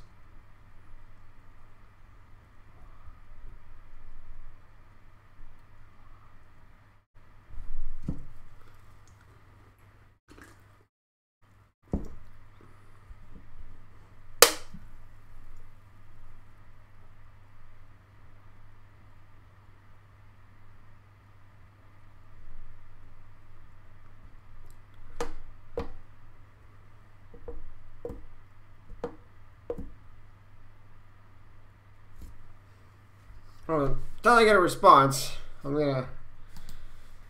It already has a doctor, and... Zenith looked back at Velvet Remedy. Her face hardened with determination. I have decided. I wish to become their teacher. This is something I can do for them. Velvet's eyes widened, as did her smile.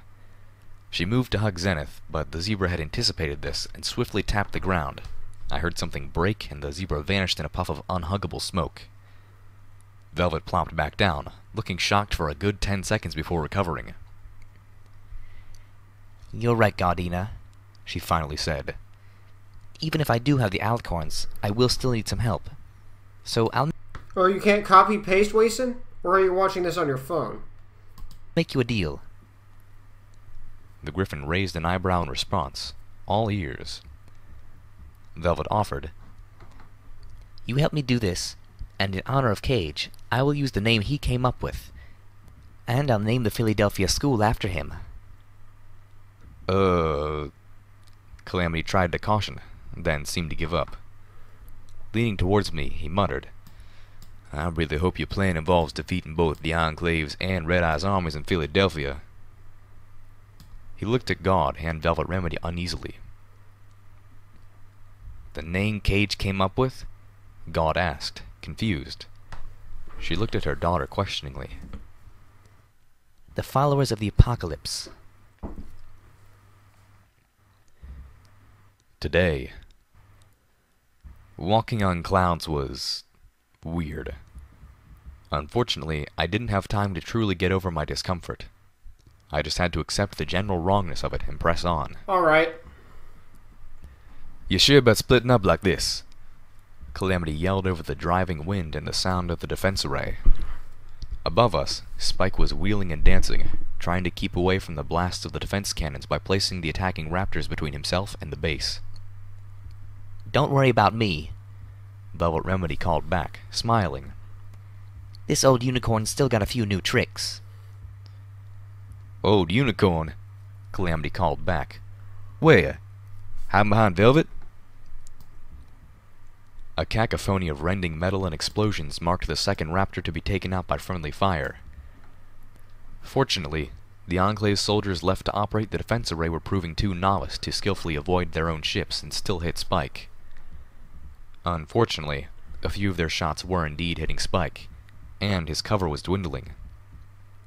"We need to go," I called back to the two of them before charging off. "Y'all better be okay when I find you again," Calamity told Velvet sternly. The beautiful unicorn smiled and shook her head. Of course I will. "They'll come for y'all," Calamity said, not for the first time. Let them, Velvet replied. They'll underestimate me. Everyone underestimates me. Calamity and Velvet paused, looking into each other's eyes, embraced in a passionate kiss. A minute later, they broke apart. Velvet galloped off in a second direction, and Calamity in a third. Yesterday. Oh, I thought Pirates Sorry of the I'm Caribbean. late. The most wonderful voice. Hold on. That scene just now reminded me of Pirates of the Caribbean. That scene where those two married during mid-fight. Oh, we all gather here today! Okay, I gotta stop referencing things. And Equestria apologized. Did I miss the briefing? Homage's voice brightened the room, lifting my spirits. It seemed as if my heart was being held aloft by a flock of butterflies. "Nope," Calamity said to the sprite bot that the voice of my love was coming from. "We were just about to start. Glad you could make it." "Oh, thank you," I gushed at Spike. Hold on. My eyes began to tear in joy. Hold on, guys. We're about to see an image. Well, I'm horrible at drawing, but the mental image was too cute to pass up. Don't worry about if it's bad to draw. Hey, I might save this. If I could, I'll print it out and put it on my wall. So hold on. Hold on. So hold on.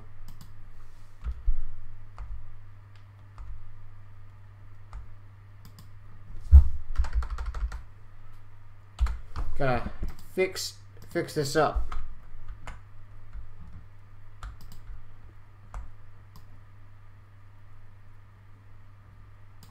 All right.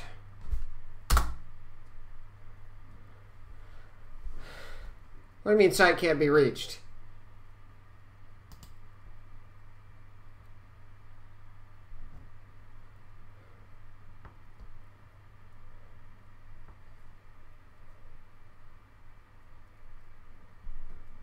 How about...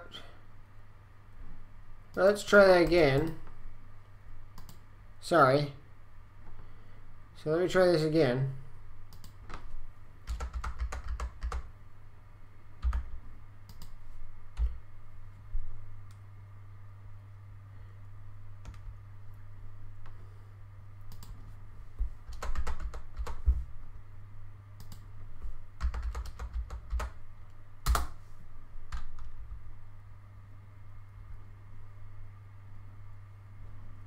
Hold on. I might have to find it manually, so hold on.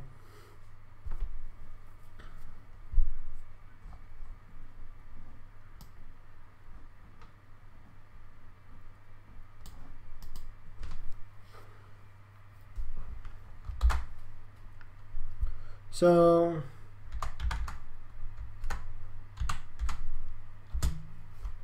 just what you're giving me will help me find it. So...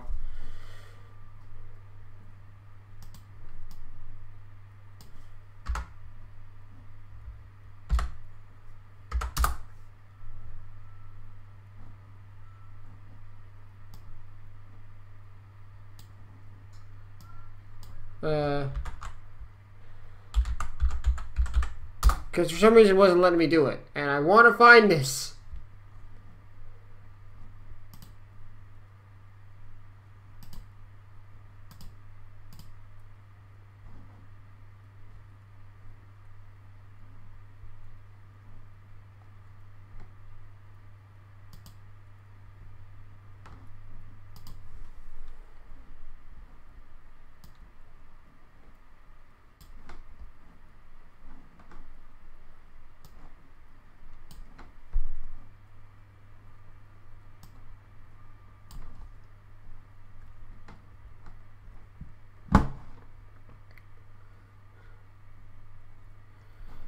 Is there any possible way you could like send it through email or anything like that?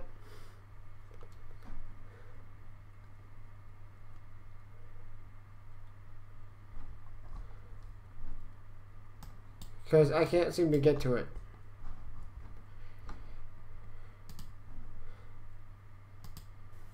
I was going to have one last time with Homage. Maybe not physically, but this was still more than I had hoped for. He stroked his spines back, looking a little embarrassed by the volume of emotion I was pouring out. You're welcome. Everyone else in the cave was staring. It was nothing, really. Oh, but this isn't nothing, I insisted. it's everything.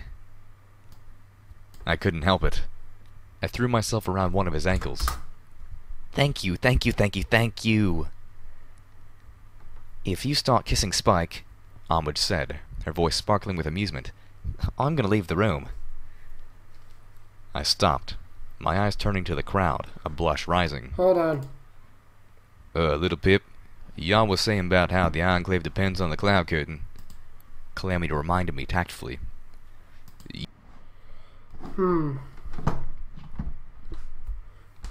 Maybe this one will help this time. So...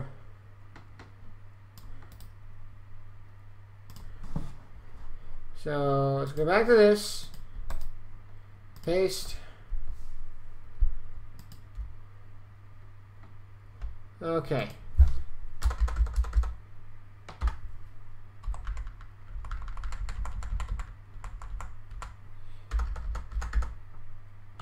We're gonna try this again. I really want to see this.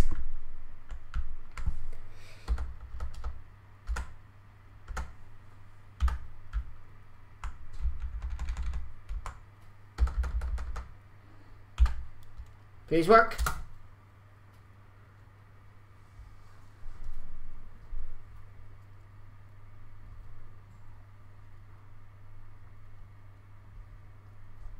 Hold on. Sorry, the requested page does not exist.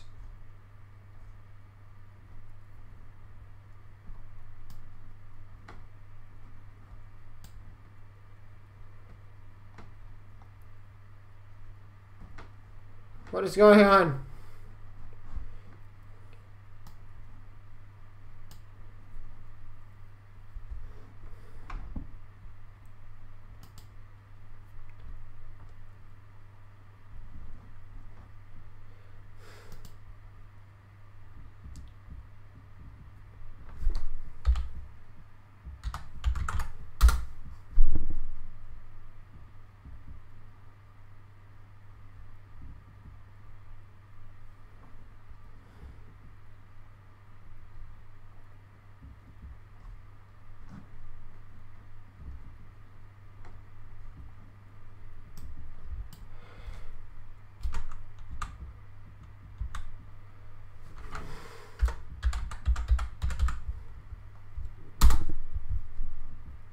Hold on. I think I can figure this.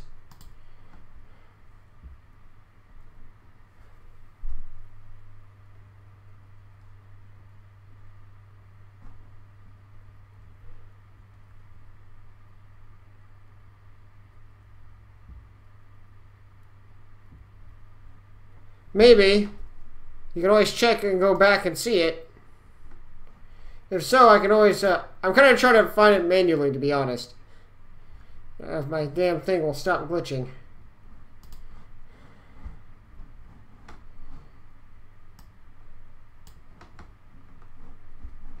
So, hold on. I'm going to do something stupid.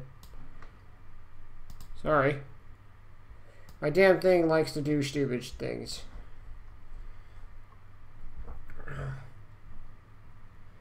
Trying to...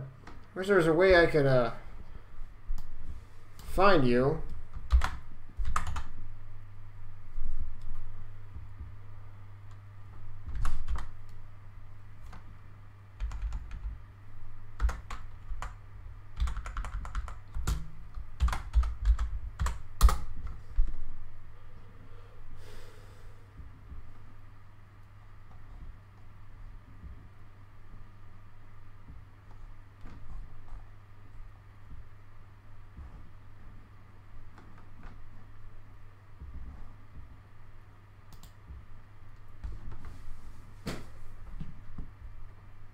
Last try, but otherwise skip it. Alright. Let's try this one more time. And if anything, Layson, could you send it to my email? I'll give it to you if that will make you happy. Okay.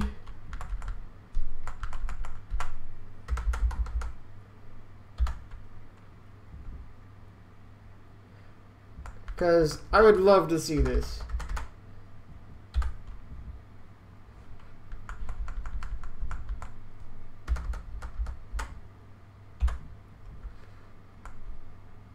Alrighty, here we go. Okay, here we go. Think it's working? Think it's working? Oh, is it working?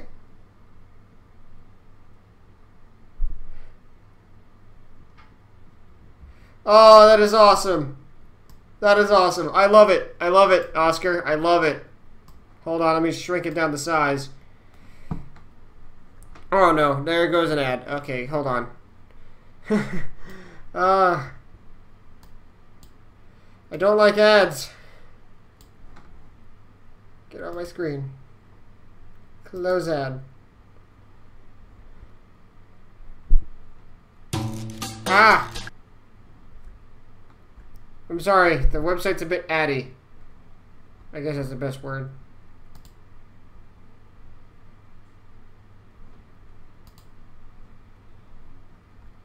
But yeah,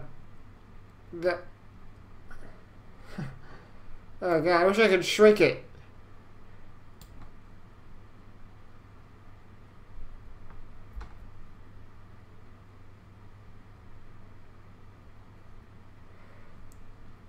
Well, either way, whatever you did, man, it's awesome. I want to print this out. I want to print this out and put it on my wall. It makes me happy.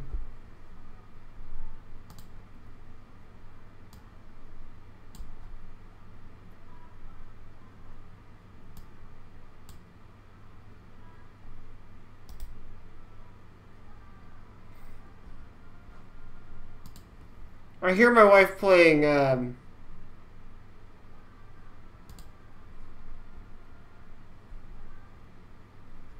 Anyway, why is it doing that? Well, here it is. I best that I can zoom. I can't like de-zoom it, but I do love the art. Thank you, Oscar. You don't know how happy this makes me. Alrighty, so let's get on with the story. You know, the plan? Oh, yes, that. I pulled myself back up, brushed my mane out of my face, and stared back at all the eyes turned towards me. This was it. This was the plan. Still, the little pony in my head wouldn't stop bouncing around like Pinkie Pie, cheering Spike and crying out Almage's name. Sorry. The Enclave will annihilate every living soul in Philadelphia, and bury the industrial progress made there under melted rubble if they aren't stopped. I reminded them.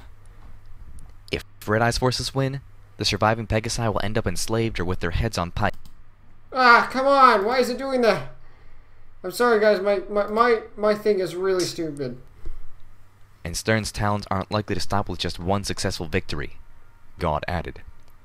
With Red Eye gone, she'll be looking to take over his whole operation. Defeating the Enclave's biggest force, she'll take the war back to the clouds when she smells weakness.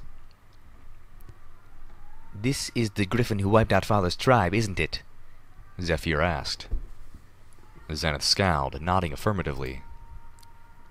Well, then they can't win, the younger zebra insisted. Do we have any idea when the Enclave are going to attack? One of the Applejack's rangers asked. Yes, I told him. Tomorrow morning.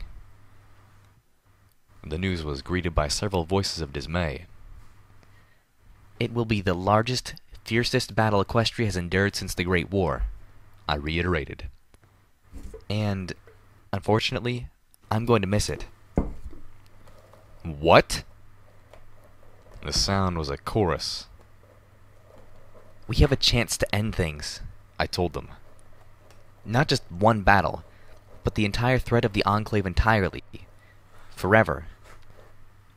Tomorrow morning, I'm going to lead a group into the Enclave's military base Navarro, break into the Single Pegasus project, and tear down the Cloud Curtain. Wait, Morning Frost said, tossing up a hoof. You are going to take on Navarro? I was stationed there, you know. It's the biggest military base they've got. Do you know how many troops are stationed there? About the Thunderhead and the Raptors, the Shield, the defense array. The Enclave brought the war down to us, Lionheart announced, sending Silverbell as deep as she could get beneath Ditzy-Doo's wing. We're simply bringing it back up to them. Most of the troops won't be at Navarro, I claimed. We have two advantages going in. First is the element of surprise. The Enclave isn't expecting forces from below to actually attack them on their home turf? Had to be a Pegasi-appropriate word for that. I pushed forward. This will be a completely unexpected attack. Y'all can say that again, Calamity neighed. Second is the fact that tomorrow morning, Navarro will be functioning on a skeleton crew, I revealed. Every available Pegasi from Navarro has been used to bolster the military force poised to hit Philadelphia. Until the battle is over, there will be almost no pony left at the base. I looked to God. This is the information Cage died for. The one opportunity, the one window of weakness that we can exploit to take over the SPP and kill the Enclave for good. Gaudina Grimfeathers drank that in without comment. Once inside the SPP shield, it might take hours to figure the place out. We can't count on what I'm going to do in there happening in time to save the people of Philadelphia. So, I need your help, most of you, in the battle for Philadelphia, I told them. I have a plan, but look, what I'm about to ask you, all of you, is more than any pony has the right to ever ask of anyone. But for the sake of everyone else in the room, and everyone out there, both below and above the clouds, I'm asking. No, I'm begging you to help. We wouldn't have been here if we didn't already say yes, kid, one of the Applejack's Rangers announced. Get on with it. There were whinnies of support all around the cave. I took a deep breath, and with that, I laid it out, starting with the part I felt the worst about. Ditzy-Doo, I said solemnly, focusing on the ghoul Pegasus. She was listening from the back, one wing wrapped around her adopted daughter. I hate this more than anything, but I need to put you right in the heart of the battle. My heart seized as I saw Silverbell's eyes go wide. Mommy? She asked timidly. Forcing myself forward, I told her, I need you to perform another sonic radboom. This time, right in the middle of the conflict. I quickly added, but I want you to do this with as little risk as possible. If you can take out some of the Enclave's ships, that's wonderful. But the goal is to clear the clouds over the battle zone. So if you can pull it off at a higher altitude and keep yourself out of the firefight, that would be best. Sorry. Silverbell was looking at her mother with a painful expression. But who'll catch you? Lionheart will, I managed. Looking towards the Royal Canterlot Ghoul. I'm sending you and Mouse into Philadelphia. Shipping. Your mission is to wreak as much havoc amongst the Enclave as possible, keeping their focus off Ditzy-Doo. And to catch her if she needs it. Once the sonic radboom happens, I want all three of you out of the area as quickly as possible. Hold on. Hold on, I'm going to type something in the comments.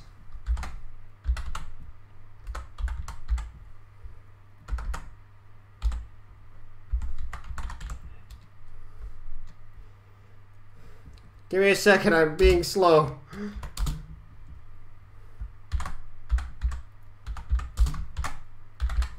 Okay, there we go. I'm going to leave that there. Just for you guys. I had to admit, I was feeling a lot better about sending Ditsy-Doo to Philadelphia than I had in the days before, now that we had Lion and Mouse. But for now, I need you to get Ditsy-Doo to the Philadelphia crater. To Ditsy? Wait there until it's time. No pony should bother you in there, and you should be glowing again in no time.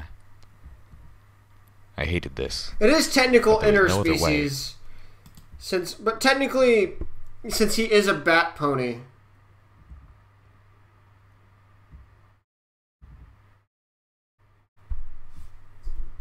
Looking at the lovable ghoul Pegasus, I whispered to myself, "We can't lose you."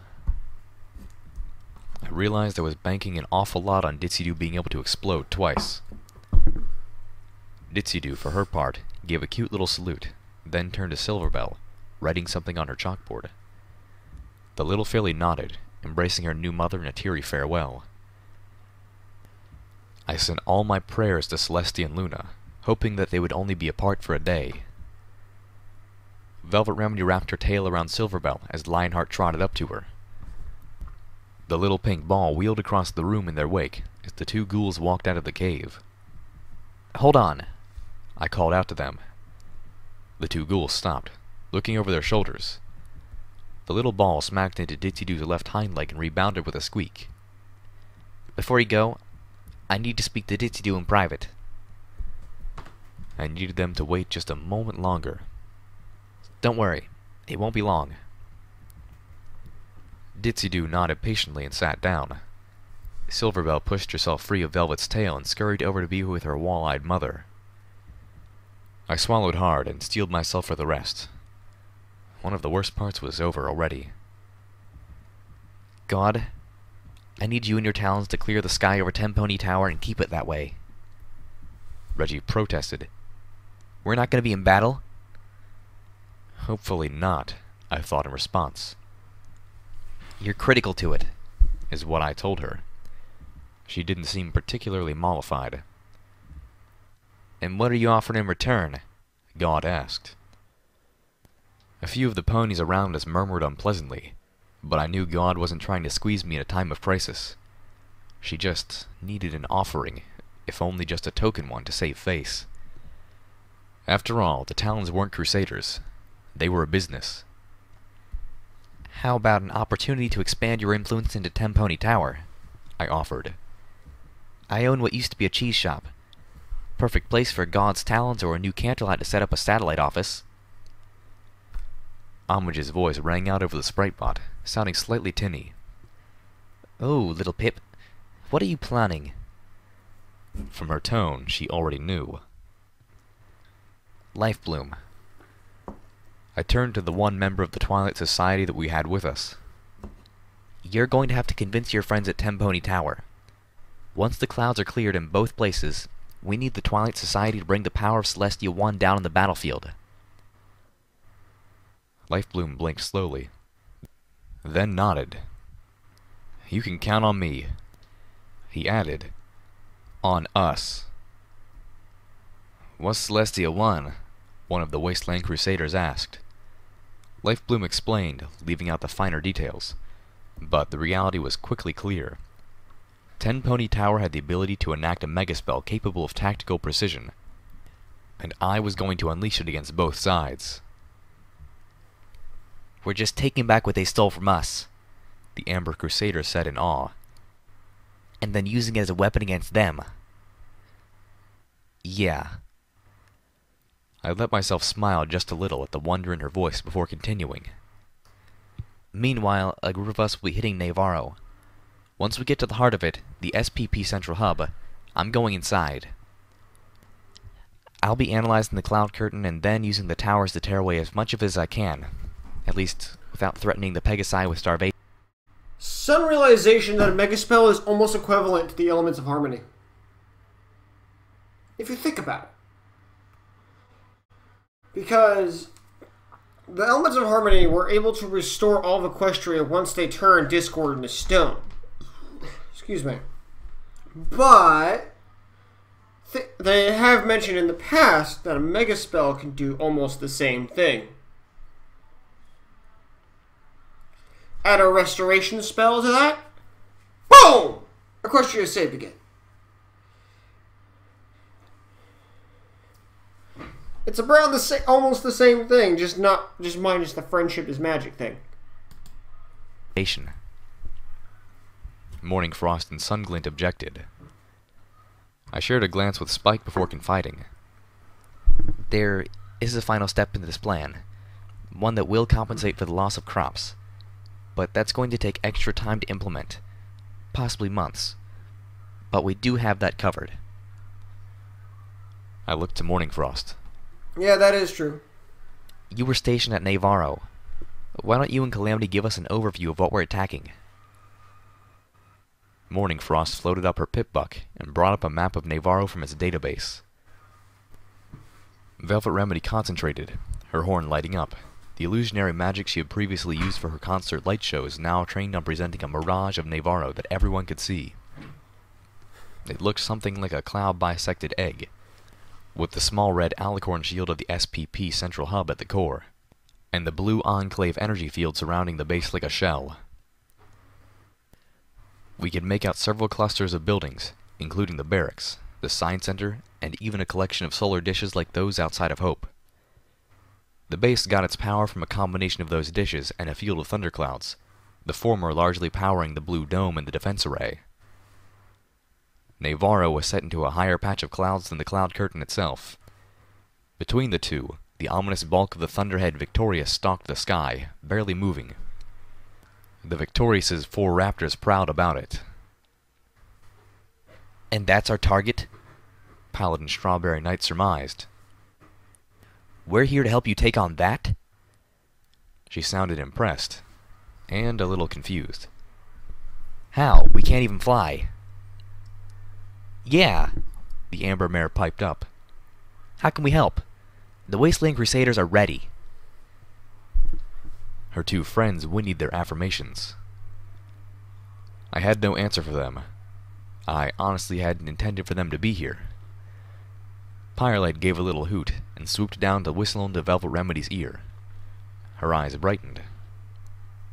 Well, maybe you could, Velvet Remedy suggested. Not fly exactly, but Spike. She shifted her attention to the dragon. Did you tell us that Twilight Sparkle had a cloud-walking spell? Would there be any chance that the spell is somewhere in all of these books? I'd forgotten about that. With a thrill, I realized that the cloud-walking spell should also allow me to hack into the Enclave computers. It wouldn't help me with their locks, since it wouldn't alter my telekinesis or my tools, but this was still a huge improvement. Spike coughed, then puffed up proudly. Hey, I was the #1 assistant of the nerdiest unicorn in all of Equestria. Have you seen this library? Wonderful! Lifebloom jumped up with a grin. Point the way. If you've got it, I can learn it. Velvet Remedy cocked her head, staring at him. With a playfully put-out voice, she asked, Really? Is there any spell you can't learn? Not so far, he admitted. Spike looked at the white unicorn curiously. How's that? Is your special talent... is it magic? Lifebloom laughed and shook his head, his crimson and scarlet curls quivering. Oh, no. I'm nowhere near as powerful as even Little Pip, much less a pony like Twilight Sparkle. Powerful? Me? Since when? You do... But I am exceptionally versatile. It turns out that's my special gift. Learning. Blushing a little, he confessed. I can learn pretty much anything I set my mind to if I have the resources. He could have learned anything. And he chose to become a medical pony. A healer. Wow. I hadn't even... Wait. Idea. Spike, do you by any miracle have the Ministry of Magic's research into the spell in a box? I think so, the dragon said. After the briefing, I'll see what I can find. Zenith spoke up gently. And I can craft some Bloodwing talismans, she offered. But I will not be joining you in this fight, Little Pip. Calamity, Velvet, and I all turned towards our zebra friend in surprise. Zenith shook her head solemnly. My place is in Philadelphia. Stern murdered my husband and destroyed our... It's never confirmed in the story. Most of the points, the life bloom being the 5th piece of the puzzle. Huh.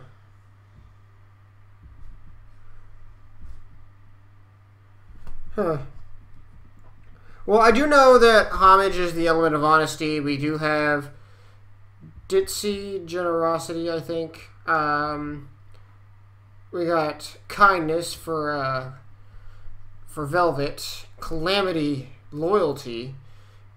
If life bloom would be a 5th piece of the elements, what did that make him? Or was it? Ditsy's laughter. My bad. Yeah, Ditsy's laughter. That would make him generosity, wouldn't it? But then that didn't make any sense. Who's generosity?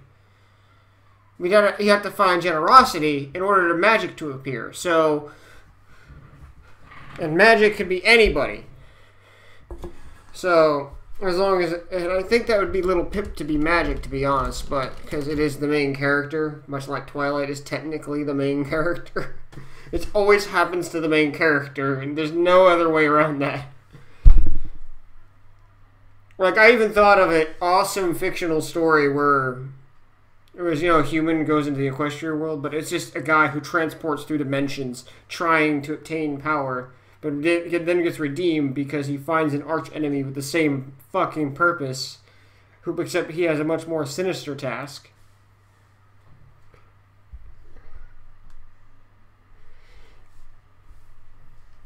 But yeah, that's kind of and the idea was he was going to take the powers of the elements for himself. But then, once he was redeemed, he was going to go through trials on, finding these elements. It was a weird idea, but it came to my mind. Our tribe, she reminded us, no longer trying to hide who she was from Zephyr. Enslaved me and thrust my foal into the cold, brutal wasteland without protection. If this battle is going to be the end of Stern, then I must be there. I nodded, frowning a little but accepting that completely. Zenith was right. This was her story to play out, no matter how much I might wish to be by her side. And now remember, folks, Calamity spoke up, stomping a hoof for attention before flying into the center of the room to hover above the floating mirage of Navarro. These soldiers ain't the bad guys. They're only the enemy and that they'll be shooting at us. And it ain't like we ain't invading their home after all. He stared over the assembled ponies and others. These soldiers ain't done nothing wrong. Many of them will still be fresh recruits, still being trained. They ain't done nothing to harm Equestria or its people. But the ones who have, they're all gonna be in Philadelphia. And the pony in charge... He choked just a little. Colonel Autumnleaf, the one who ordered the Friendship City massacre and almost every other atrocity. He's dead, folks. We ain't going into Navarro looking for blood. We kill only in self-defense. Calamity's words were forceful and brooked no argument. We ain't going in to slaughter. We're just punching a hole. Another reason I didn't want Lionheart to be involved in Navarro. And now came the other hard part. I turned to Strawberry Lemonade and the 11 other Applejacks Rangers.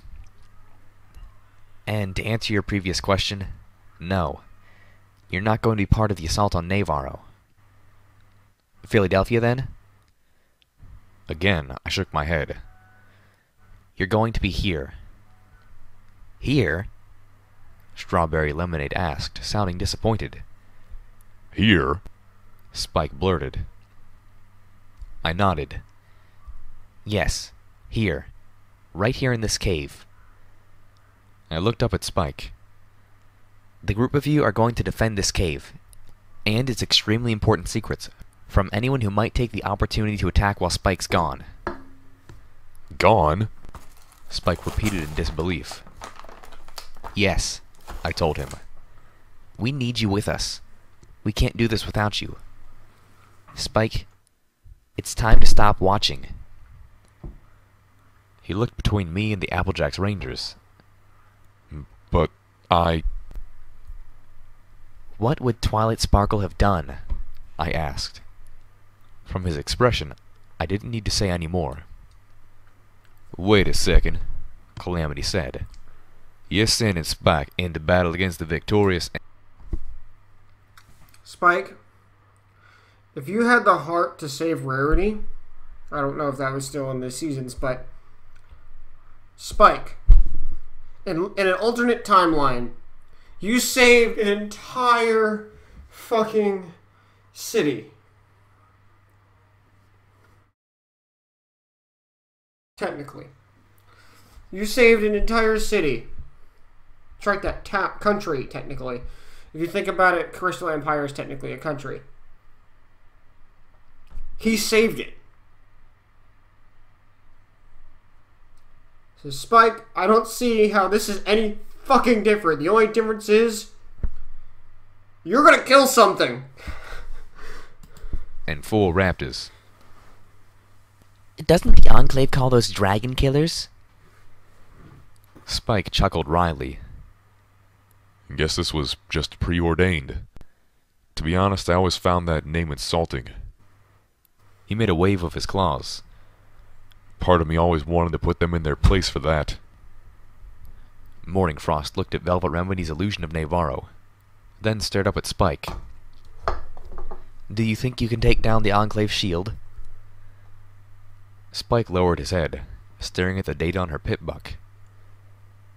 Magically enhanced Type 6 phonetic resonance barrier. Let me do the math. Assistant to the most geeky unicorn, indeed. He sat up, making an elaborate show of counting on his claws, occasionally mumbling something like, "Carry the 3," before leaning back and giving us a wide, dangerous, sharp teeth-filled grin. Oh yeah, he purred. Probability of hindrance? 0%. I couldn't help but grin. And you 3, I said, turning to the Wasteland Crusaders. I want you here, You gotta imagine helping how to smart... protect this place. Hold on. Just in case. You gotta imagine how smart Spike is at this age, at this point. He is over 200 years old. And he's not even a ghoul dragon. And he's had all this time to read books. Even at the library, he's probably memorized some of those books. And you gotta think about it. You gotta imagine how smart Spike is at this point. His brain is far beyond adulthood, and he is far beyond any human being is capable of. No human has ever went bicentennial here. So yeah. And just what are the chances of someone attacking this cave in the few hours you're gone? The olive-coated buck asked. Hopefully, none, I prayed. And while I can't explain why, this cave is the most single important place in Equestria, and it must be protected at all costs. Paladin Strawberry Lemonade shook off her disappointment and stepped up. Then we'll guard it with our lives. You can count on Applejack's Rangers. None shall pass.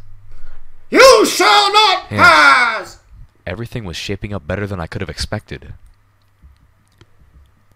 I'm pretty sure I can't get through that shield around the central hub, though, Spike added cautiously. What are you going to do once you get there? I opened my muzzle, and then shut it again.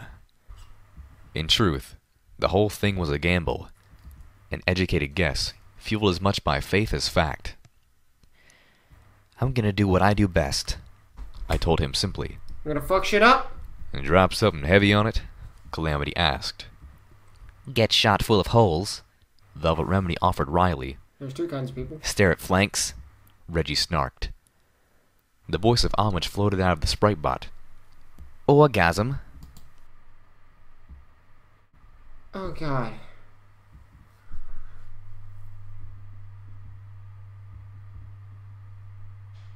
I remember some fan art that I have in my computer right now. I have some fan art in my computer that I found on the internet about this particular scene. I thought it was just a joke, but now it's actually part of the story. Oh God.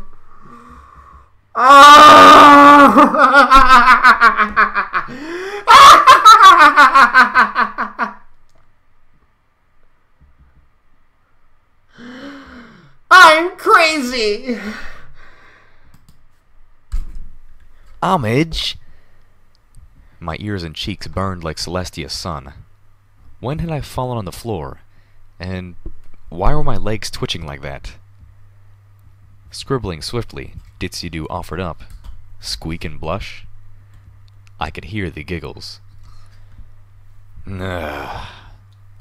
Okay, fine, I whimpered, giving up. I'm going to do something I'm sort of good at. I sighed, covering my face. God, what I have to deal with. Hey, leave me out of this one, kid. Today, Velvet Remedy was the first to reach her destination. It's a good thing I didn't realize it was part of the story. Because technically, if I don't realize it's actually part of the story, then it's not technically a spoiler. I just don't know. It's just... And now that I know, I can't unsee it. And I'm going to remember this forever, and it's going to be hilarious.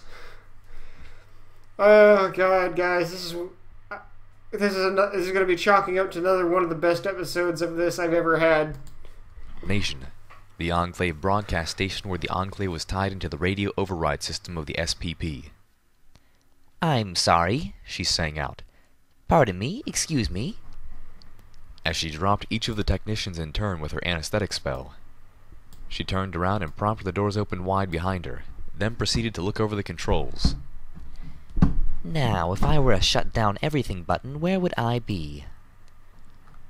She glanced up as the propped open door swung shut again, then went back to her work. Aha! With a jab of her hoof, the ROS began to reboot. Within 2 minutes, the overriding Enclave broadcast was back on the air. Velvet Remedy shot it over to her microphone, checking the settings on the soundboard, then cleared her throat. Sorry. Hello, Equestrians, and good morning, she said sweetly. Now, I know I'm no DJ Pony, but I am a good friend, and I'm sure he wouldn't mind if I entertained you all for a little while. I have some wonderful new music that I wrote myself, but first let me tell you a little bit about what's going on in the wasteland today. The doors to the station banged open, half a dozen Enclave soldiers bursting in. Without skipping a beat, Velvet purred. Starting with the young bucks and mares of the Enclave who just came in to shut me down. She waved at them with her tail. Pull up a place, boys. Let me play some real music for you. Back away from the controls, lady, one of the Enclave soldiers ordered. Surrender. You're unarmed, and if I can see your horn start to glow, we all shoot. Don't make us kill you.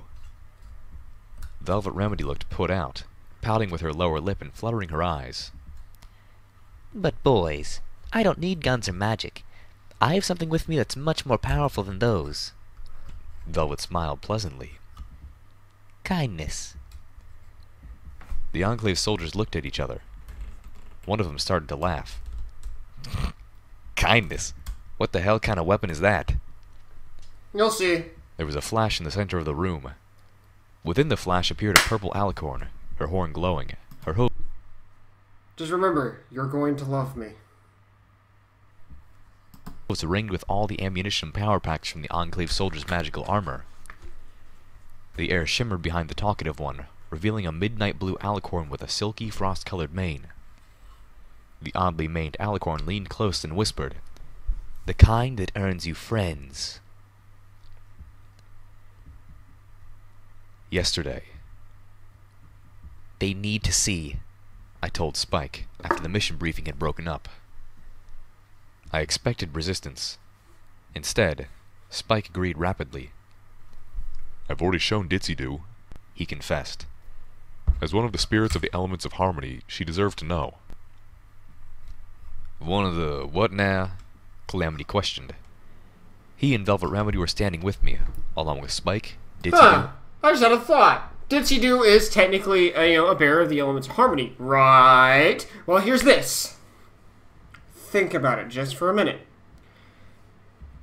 If, say, Pinkie Pie died before any of this happened, Ditsy could be a bearer at any time. She is technically a bearer. She was destined to be a bearer. The elements choose people, and it apparently chose her. So that means at any time, it could have been one of those two people. It's kind of like the Harry Potter effect. You know, what Dumbledore's theory was, and what on Harry's predicament. Because in the book, Dumbledore states that him and Neville Longbottom could have been... Neville Longbottom could have been the boy who lived, while his parents were still alive. It could have been the other way around. This is the same concept, right? I see this as the same concept. It's just Pinkie was the lucky one in this. and the floating sprite bot that channeled homage. I opened my muzzle to try to explain, but Spike suggested we just show them. 10 minutes later, we were standing before the wonder of the gardens of Equestria. The sun shining down through the mountain's natural chimney and glowing off the spine of the Crusader mainframe and its web of cables. The elements of harmony seemed to shine in the glow of Celestia's sun, resting on their pedestals. I had explained it all. Everything. Ditsy-Doo sat at the pedestal holding the element of laughter, staring reverently at the necklace with its little balloon-shaped gem. Calamity was the first to speak up. The spirit of loyalty. He seemed overwhelmed. That's a lot. I'll try to live up to that.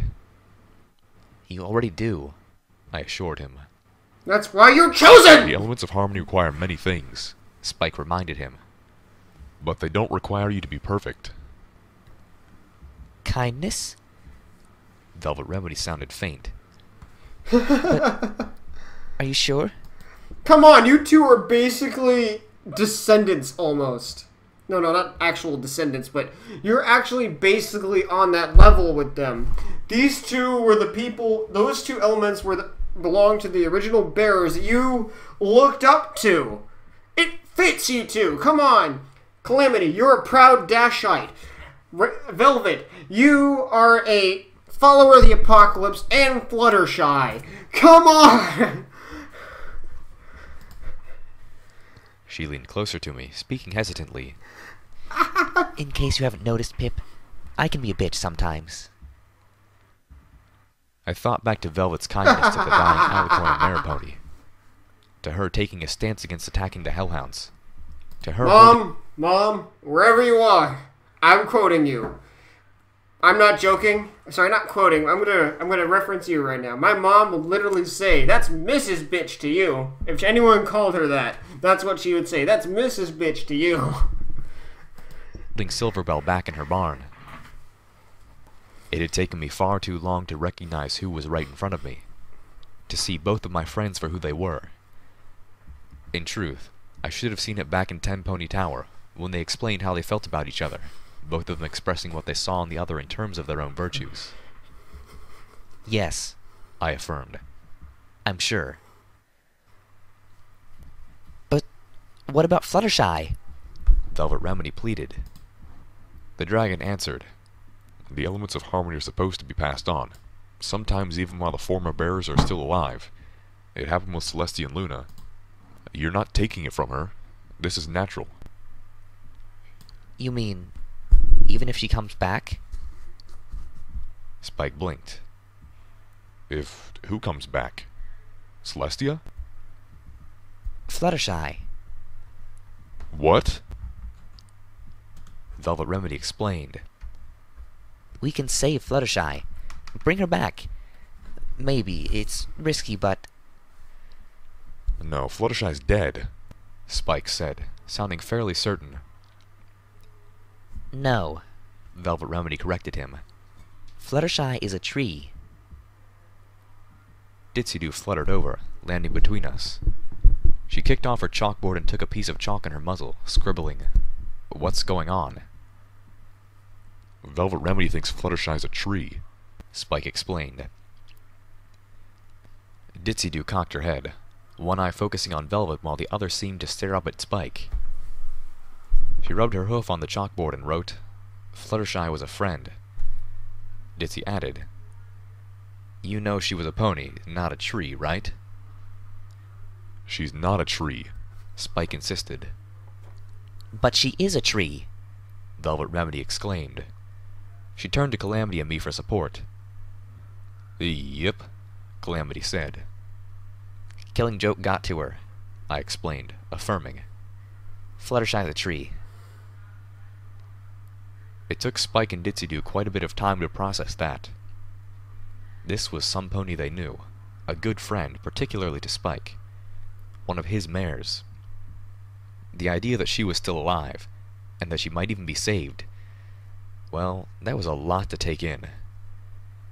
Meanwhile, I had unpleasant news to break to the others. After tomorrow, your top priority will have to be finding the 2 remaining ponies with the virtues needed to use the elements of harmony, and set up the Gardens of Equestria. By your estimation, Calamity, you'll have about a year before things get really bad. I hope you can do it by then. "Wait," Calamity said, waving a hoof. "Y'all say that like you're not coming with us." That funny for what you say about your mom. Hey, it's what she would do. That's how my mom is. She was a bit of an eccentric person. Trust me, you don't want to get on her bad side, though. I've been on that end. You don't want to. My heart felt like it was being squeezed. I'm not. I said, feeling tears. I can't. I explained to them, as I had to Lifebloom, that the Single Pegasus project needed a pony, and that saving Equestria required that pony to stay. But why you? Velvet complained. I sighed heavily. Because of all of this. I glanced around at the Gardens of Equestria. Because, in the end, I'm expendable. And you're not. Not to us. Velvet insisted vehemently. It's okay. I consoled her softly. It's the right thing for me. I smiled, tears dripping down my cheeks. I finally know what my virtue is. It's not fair, she whined. It does not matter that it is unfair, Zenith had once told me. It still is. Zebra wisdom. Velvet Remedy leaned into Calamity and cried. Calamity wrapped a wing around her. I agree with Velvet. You ain't expendable. Y'all a big damn hero, and our dearest friend. He tipped off his hat. Y'all do what you have to do, but take this with you. I want you to have it. Seeing Calamity's gift, Velvet Remedy floated out the Fluttershy orb. And this, from me. 1 year? Spike's head jerked towards us. That's insane. I've been looking for over 200 years. And Little Pips found 4 of us in just under 2 months. Calamity smiled, looking at Spike with lidded eyes. Perhaps y'all are doing it wrong. Well, duh. The point of it is to find friends. That's why they're the elements of harmony, because it's all about friendship. There's a reason why Twilight is made the Princess of Friendship, because she's the main bearer of the elements. Ditsy-Doo held up her chalkboard. He found Little Pip. Spike sputtered, stared, and slapped his palm across his eyes, dragging his hand down his snout, bending it until it slipped from his hand and snapped back with a boing. I've been so stupid. What? I'm so sorry. Spike said, looking to me apologetically. You're not unimportant, little Pip. You're the most important part. What now? Don't you dare No. say it. I needed to be unimportant. I knew my virtue, and it wasn't any of the ones the elements of harmony were looking for. Don't say it. I told you that your group wasn't the one that was needed because it was obvious to me that you and Steelhooves weren't ever going to be bearers. He explained rapidly. But it takes more than being just loyal or honest to be a bearer. Ah, crap. Don't say it. You're going to make it more complicated now? And just like it doesn't require that the bearer be perfect paragons of their virtue, there's more to it than that. He looked at us all. I mean, it's not like the destined few just happen to all live in Ponyville. Fluttershy, Applejack, Rarity. I'm sure there were plenty of ponies with the same virtues, but it wasn't enough to just have the virtues. That wasn't what made them suitable to be bearers. It was only when they accepted the call to act, and became friends in the process, that they became worthy in the eyes of the elements. The elements have eyes now? Calamity questioned. The taking elements... it a little too literally. Well, the elements are part of the Tree of Harmony, which wasn't really apparent. They are technically alive. I've seen it before. The elements won't work for ponies who don't possess the right virtues, true, or who aren't friends. But they also don't work for ponies who aren't willing to stand up and truly fight against disharmony and evil. They have to fight the good fight. Homage agreed. You're one of them, Homage! Get over there! It was when they all stepped into the ever-free forest, braving it together, that they truly started to become friends. Well now, Calamity said. I reckon any set of good ponies who are willing to be brave to the danger and face down evil together are likely to become friends. Exactly. Spike agreed. There's a word for accepting that call to action. Galvanize. I was lost. Spike turned to me again. I was so fixated on how it happened with Twilight Sparkle that I forgot. But even Nightmare Moon thought the spark didn't work. And she was Luna, who, with Celestia, had been a former bearer. The only way she wouldn't have known better was if the very nature of the spark changes each time. I began to glean where this was headed, and I opened my muzzle to protest. But the dream words of Twilight Sparkle and her friends floated through my mind. It's happening differently this time, isn't it? Well, duh. Do you think it was the same when it was just Celestia? Same is boring. I reckon it's different every time. Last time it happened inside Twilight. Last time the spark was an epiphany. This time, the spark is a pony. Spike stared at me. Little Pip, you're the spark. But... what? How? A Okay. different kind of spark. Well, damn, Calamity whinnied. When the five are present, a spark will cause the six to be revealed. As every pony turned to him, he grinned sheepishly. Hey, I was paying attention. I dropped to the floor, my head swimming in cloudy confusion. Then suddenly clearing like the little pony in my head had performed a sonic rain boom. At that point, I finally realized what most of you probably figured out right from the prologue.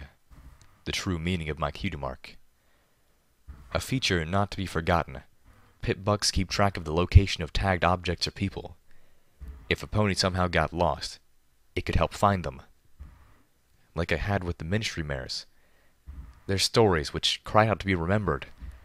And through the statuettes created through Rarity's sacrifice, the mares themselves. Like, I had found Velvet Remedy, even without the aid of her tag. And I had found each of my friends. And a whole lot of good, heroic people, many of whom were gathered in the main room of this very cave. I had gotten my cutie mark when I had found that little foal and reunited him with his parents, the first worthwhile thing I had ever done in my life. My special talent was finding the right people. But don't this mean we still need little Pip? Calamity asked suddenly. We ain't got but 4. Velvet Remedy answered with a hesitation but conviction-filled. No. She smiled sadly, wiping tears from her eyes. Have you seen the next room? Little Pip has done her part. We know where to start looking. The lovely charcoal-coated unicorn looked up at Homage's sprite box. That is a good theory. 7th member of Harmony. I do remember that. Oh, wait a minute. I just remembered something. There's something similar to this on YouTube right now. It's about Ditzy Zoo's daughter, Dinky Doo. It's about her. Yeah, because they made it where Dinky had stated that Ditzy was the element of inspiration in that story. Of course, unrelated to this, she was the element of inspiration. The 7 unknown element, she called it. So basically, Ditzy was the spark. I don't know if this inspired this, but they're very, very similar. And I love it. Oh god, I got chills! And even if the other 2 aren't in that room... I think that's what it is, Project Thundercloud. And that's what I think it is, because it's where Celestia was turning into her evil self.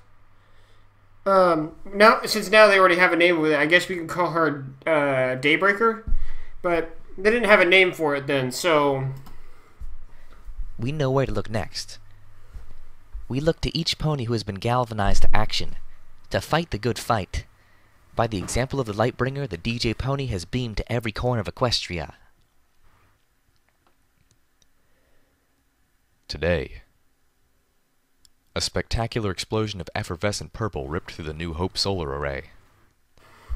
Now that's how we do it down in the wasteland, Calamity whooped as the defense array fell silent. The rust-colored buck's well-placed explosion had severed both the power connections to the active dishes and to the nighttime reserve batteries as well. Fortunately, he was all but an expert at repairing things, and the knowledge of how to dismantle them came with it.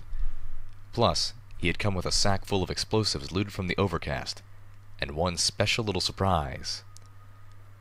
Calamity sniffed at the air. Well, what do you know? It's like the end of an empire, with radishes. Above, Spike roared, signaling his thanks as he turned to engage the Raptor Noctilucent. A blast of yellow light scorched Calamity's mane and burned his right ear, the bulk of the grazing shot hitting the wall of the solar tower next to him. Calamity spun, searching the air above and the spaces between the solar towers. He had flown into the New Hope solar array with several Pegasi on his tail. Practiced in stealth, he was able to lose them long enough to rig the detonation. He had hoped the explosion would keep their attention as he made his escape. He spotted the 2 Enclave Pegasi as they opened fire again. They weren't power-armored elite fighters, just recruits on guard duty. Calamity dove for cover, darting between towers. His recently healed wing ached badly, protesting the workout, and his body was beginning to feel the lack of sleep from the night before. If they cornered him, he was dead. Or they were. Most likely the latter. He didn't want to kill these ponies, and that meant running away. Or hiding. More shots passed above and below him. One struck his armor just above his battle saddle. Damn it. If he could just lose the damn pursuit. He spotted the door. It could be a dead end, trapping him. Or it could be the perfect place to hide. Or even an escape route. Calamity made a snap decision. Dodging and wheeling, he pulled his attackers farther away. Then, the moment he had some cover, made a hard loop around for the door. His wing screamed in protest, threatening to fail. Calamity reached the door, only to find it locked. "I think you flew back this way," he heard one of the Enclave guards say. "Gall fucking dang it." Calamity heard a heavy barrage of magical energy erupt somewhere overhead. He looked up to see Spike tearing into the plasma cannons of the Raptor Noctilucent. As he watched, one of the smaller guns got off a horrific lucky shot, sending a beam of deadly magical energy right into Spike's right eye. The dragon howled, twisting as he slipped off the raptor, tumbling out of sight. The door beside him opened, a guard pony flying out to sea. Calamity bucked him over the head, knocking him unconscious, then dragged him back in through the door, closing it behind him. The rust-colored pony's eyes widened as he stared at the shelves of tiny, glowing alien energy cells, each about 100th the size of the alien battery used in the Star Blasters. Above the shelves was a placard reminding the Enclave Pegasi, "Remember, you are first and only in the line of defense between Equestria and the things that fell from above." Well, holy shit. Last night. I'm so sorry, I told Homage, my voice trembling. My friends were all off making their own preparations. It was just me and her. Me alone with the Sprite Bot in a secluded corner of the cave. For what? Homage's voice was soothing. You did good, little Pip. I'm sorry for leaving. And because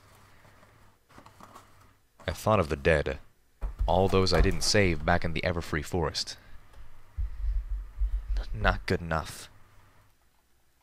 Look, stop focusing on the few you couldn't save, and remember that they all would have been dead if it weren't for you, Homage chided. You saved the wasteland from taint, and not just what would have spilled. By obliterating both Maripony and Red Eye's Cathedral, you've protected Equestria from all of this happening again. And if you have to count, be sure to count all the ponies whose lives won't be ended in horror or murder because of the evils you've put an end to. I wept. I'm not coming back, Homage. I know, she replied, her voice slightly tinny, but still the most beautiful thing in all of Equestria. I grasped the Sprite Bot between my forehooves, holding it closer and leaning my forehead against its grill, my horn brushing one of the antennas. What is the most important thing I give you, little Pip? I was surprised by the question. It's not the orgasms, is it? She prodded. No, I quickly insisted. it's... I paused, trying to find the right words. It's the solace. Well, then I think you're a very silly pony, Homage told me through the Sprite Bot. I blinked back tears. What? You're about to plug yourself into the central control for all of the towers, she pointed out. the same towers I use for all of my broadcasts. You're not leaving me, not where it counts. The SPP is what I do. I hadn't thought of it that way. And you'll have access over the entire network, she added. You'll be able to watch over all of the Equestrian wasteland. I blinked. The little pony in the back of my head made a quick note to access those records as soon as possible and check in on all of my friends, especially Zenith and Ditzy-Doo. I would need to see what happened in the battle for Philadelphia. The central hub should have at least a few recent hours of stored data. You're not going to be losing me after all. We'll be closer than ever. Then, bemusedly, she noted. Although, I guess this means I'll need to find a second home. What? I asked softly, still processing the new reality. Some place I can modify the way I want, so I can take my showers outside. Huh? Why would you do that? To enjoy the sunlight? I opened my muzzle to protest. It didn't seem safe. A monster or a raider with a rifle. You know, where you can watch. Thud. From the floor, I whimpered. Have I ever mentioned how evil you are? Today. Imagine when the battle's won, and we raise our faces to the sun. Velvet Remedy's voice sang, sweet and defiant in my earbloom as I galloped down the gleaming white hallways of the Enclave Science Center, protected by the field of the MG Southbuck 2. She was singing to all of Equestria now. Hold on. I have to take in the moment that, Sir. Oh, hey! Still on stream. I know. I'm aware. Yeah. I heard you earlier say that you weren't gay. Yeah. Yeah, long story of that. It's okay if you're feminine. I make up for it because I'm the masculine one. Oh, it involved a zebra trying to say, because Little Pip is lesbian. Yeah. He tried to, is it a she or he or she? He made the assumption that you can tell if a pony's lesbian by the way they eat. I don't see how that works. I was just wondering what was taking so long, and if you were okay, maybe you died in a live stream. It is a 4-hour stream. You didn't even hear me. If I died, yeah, but I'm not going to die during a stream. If I died during the stream, they'd know. You'd have a heart attack from all the candy and muffins. Yeah, guys, I have a thing of donuts right here from Valentine's Day. And you have muffins, and he has soda underneath there. Yeah, I stock up. Well,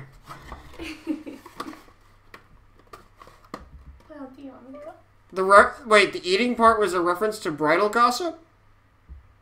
That's what Wason's saying. Mm-hmm. Oh, you should have seen the fan art that Wason made. What? I'll show you later, but... Okay.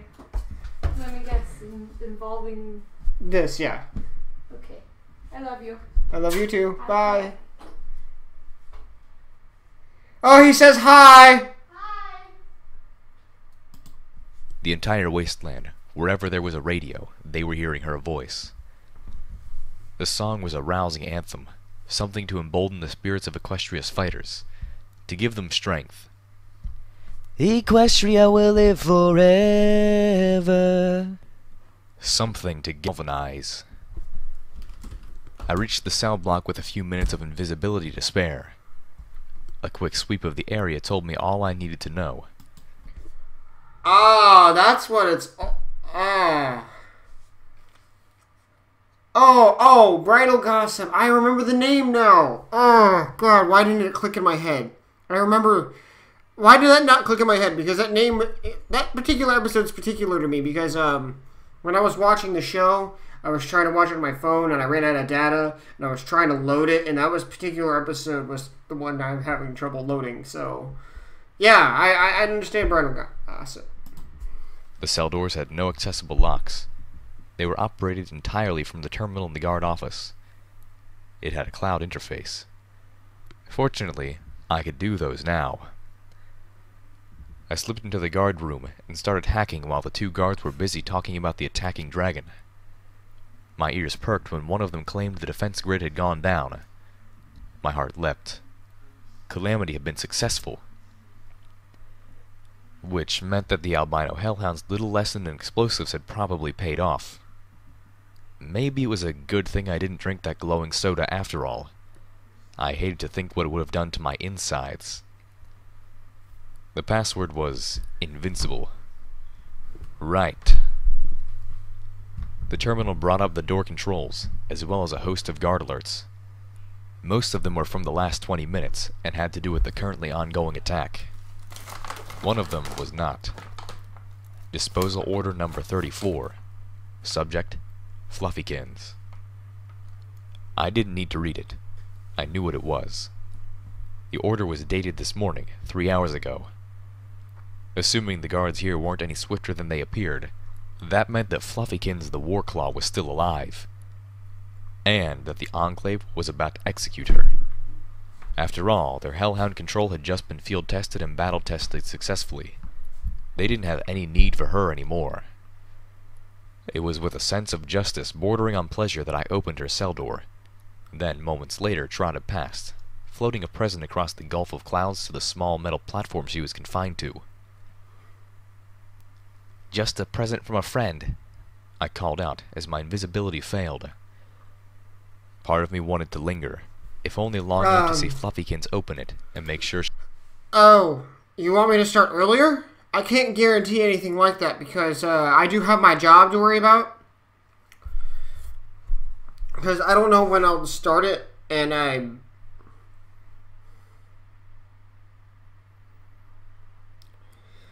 But I can postpone the last episode for the weekend for you guys if you want. And that way I could... That would be the last episode for this, so...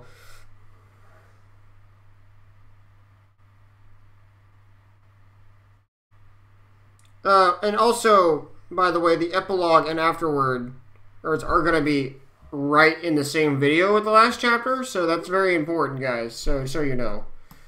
She realized what she could do now. There was a note with a present, but I wasn't certain Fluffykins could read. But I couldn't do any of that. It was time to run. No looking back. I could only hope that I had made a difference. That I had given her a way out that was better for her than what she had been given before. I wanted to do right this time. Last night. I had a big day ahead of me, and the talk with Homage had wrung the last of the energy out of me. I really just wanted to sleep. The party in the main chamber was not cooperating, however. I could feel the heavy pounding of drums as much as I could hear them, and Velvet Remedy's chocolate-sweet vocals swam into my ears. Tonight was the last night before a big battle, one that would define the future of Equestria, and many of them were not going to be coming back. The party had been Silverbell's idea, naturally, but none of them were going to spend their last night reading a good book. "Raise your hoof!" Velvet Remedy's voice called out repeatedly, part of the famous Vinyl Scratch and Pinkie Pie duet. I tried to bury my head under a pillow. Apparently, Spike had a lot of pillows. "Hey, little Pip." Spike poked his head into the Gardens of Equestria chamber where I had slipped away. Alright, Wason. I will do that. Immediately after this stream is done, I'm going to set up a special little thumbnail for it, and I'm going to schedule it all the way for Saturday morning. Here, that is. I'll be doing it Saturday morning, I think. For here right now, it's... why am I doing this? I don't even have a watch. It's almost 10 o'clock right now. So... Silverbell's starting Pin the Tail on the Pony. Want to play? I groaned. Whoa. Deja vu. Spike said. You really should join everyone. It's the last night before... you know. You should spend it with your friends. I groaned again, but tossed off the pillow and sat up. Maybe Spike was right. Against my real wishes, I followed him back in the very bright, very noisy main chamber. Referencing the very first episode. And was promptly swept up in the games and festivities. There was pin the tail and pillow fighting and piñatas, toy races and table tennis. A bookshelf had been turned over and was used as a snack table, covered in every sort of preservative-laden centuries-old sweet that any pony could get a hoof on, including a huge mound of MOM-approved snack cakes. Velvet Remedy, in all of her glory, was belting out one fierce dance tune after another, her horn providing full musical accompaniment and a dazzling light show. I danced with more ponies and griffins and zebras in one night than I ever imagined I would in a lifetime. And the little pervert in my head got a fair helping of flank staring during the conga line. And then there were the presents. Very special presents crafted by Lifebloom, who had spent most of the day studying up on a spell in the box. Cloud walking presents. But most importantly, it was fun. At night, that party, I think it was the most pure fun I had ever had in my life. Spike had been right. This was better, and so much more important than sleep. These were the moments of joy with my friends. At the end of the party, Lifebloom passed me one last present, wrapped in a pretty bow. "It's what you asked for," he told me. "I need to go back. I'm hitching a flight with Ditzy-Doo and Lionheart. If I'm going to make it to Tenpony Tower in enough time to give that little speech I prepared, I need to go now." I floated the gaily wrapped box onto my back. "Thank you." "And who's that for?" Calamity asked, trotting up to me as Lifebloom trotted away, swiftly moving to where Ditzy-Doo was once again saying goodbye to Silverbell. A few hours should be more than enough for her to get her glow on, and she hadn't been about to leave before Silverbell's party. "It's a gift, for Fluffykins," I told him.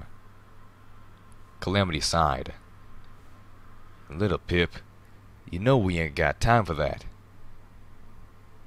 Calamity was right. We each had our targets within Navarro, and we had planned our attack to avoid the barracks. We had to move quickly. No time for sightseeing. But just this once, I told him. I want to do right by one of them. Calamity frowned, shaking his orange mane. Little flakes of color rained out. "You ain't gonna be saving her, little Pip. You let that monster loose, and she'll rip right through every pony she sees till they put her down."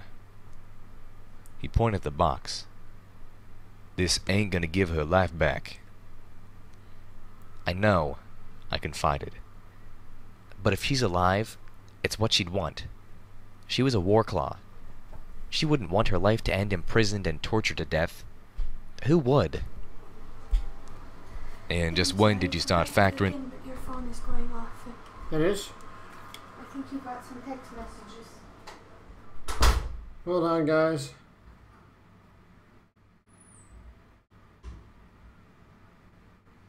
I do not actually. It's just YouTube, Snapchat.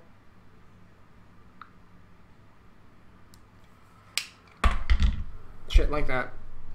"The wishes of hellhounds into your plans." I looked into Calamity's eyes. When I saw how Autumn Leaf treated them. "Well, ouch," he winced. Calamity gritted his teeth. "That was a little low. I know he was a mass murdering bastard and needed to be put down, but he was still my brother, and I'm still mourning his loss." I knew Calamity felt the pain of his brother's death, but the idea that Calamity might be in mourning hadn't really sunk in. "I'm sorry," I said regretfully. "Well," he replied, accepting the apology, "I'm the one who asked." "You know, you've got confetti in your mane," I told him. "Yeah, you do too." Today. "Hold it right there, you traitorous thieving scumbag.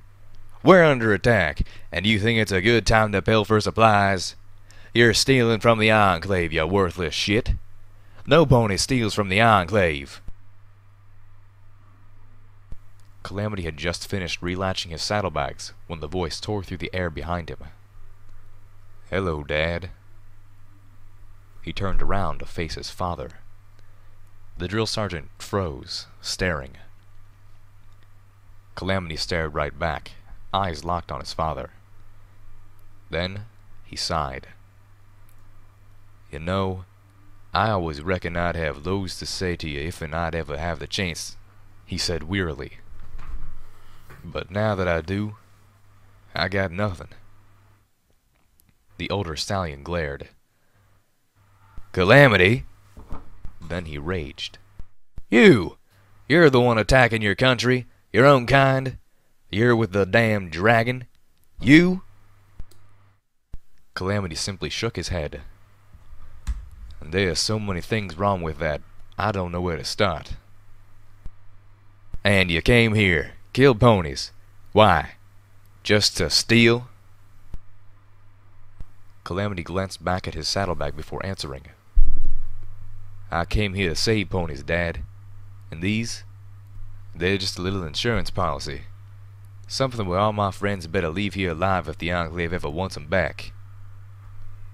He pushed past his father, heading for the door. Hold it right there, you traitorous piece of filth, the drill sergeant bellowed. Or what? Calamity asked. You ain't gonna shoot me. For all your faults, you ain't Autumn Leaf.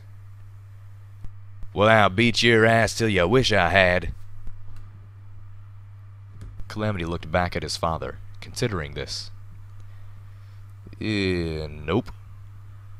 I'm pretty sure you ain't nothing but a loud old buck. All bark and no bite. Calamity offered, but feel free to prove me wrong. I'm betting I'll trounce you at this point, and that'll probably lose you whatever respect the troops had left for you. He turned away, walking towards the door. Bye, Dad. That's it? Calamity's father swooped past to block the door. Ain't you got nothing to say for yourself, you?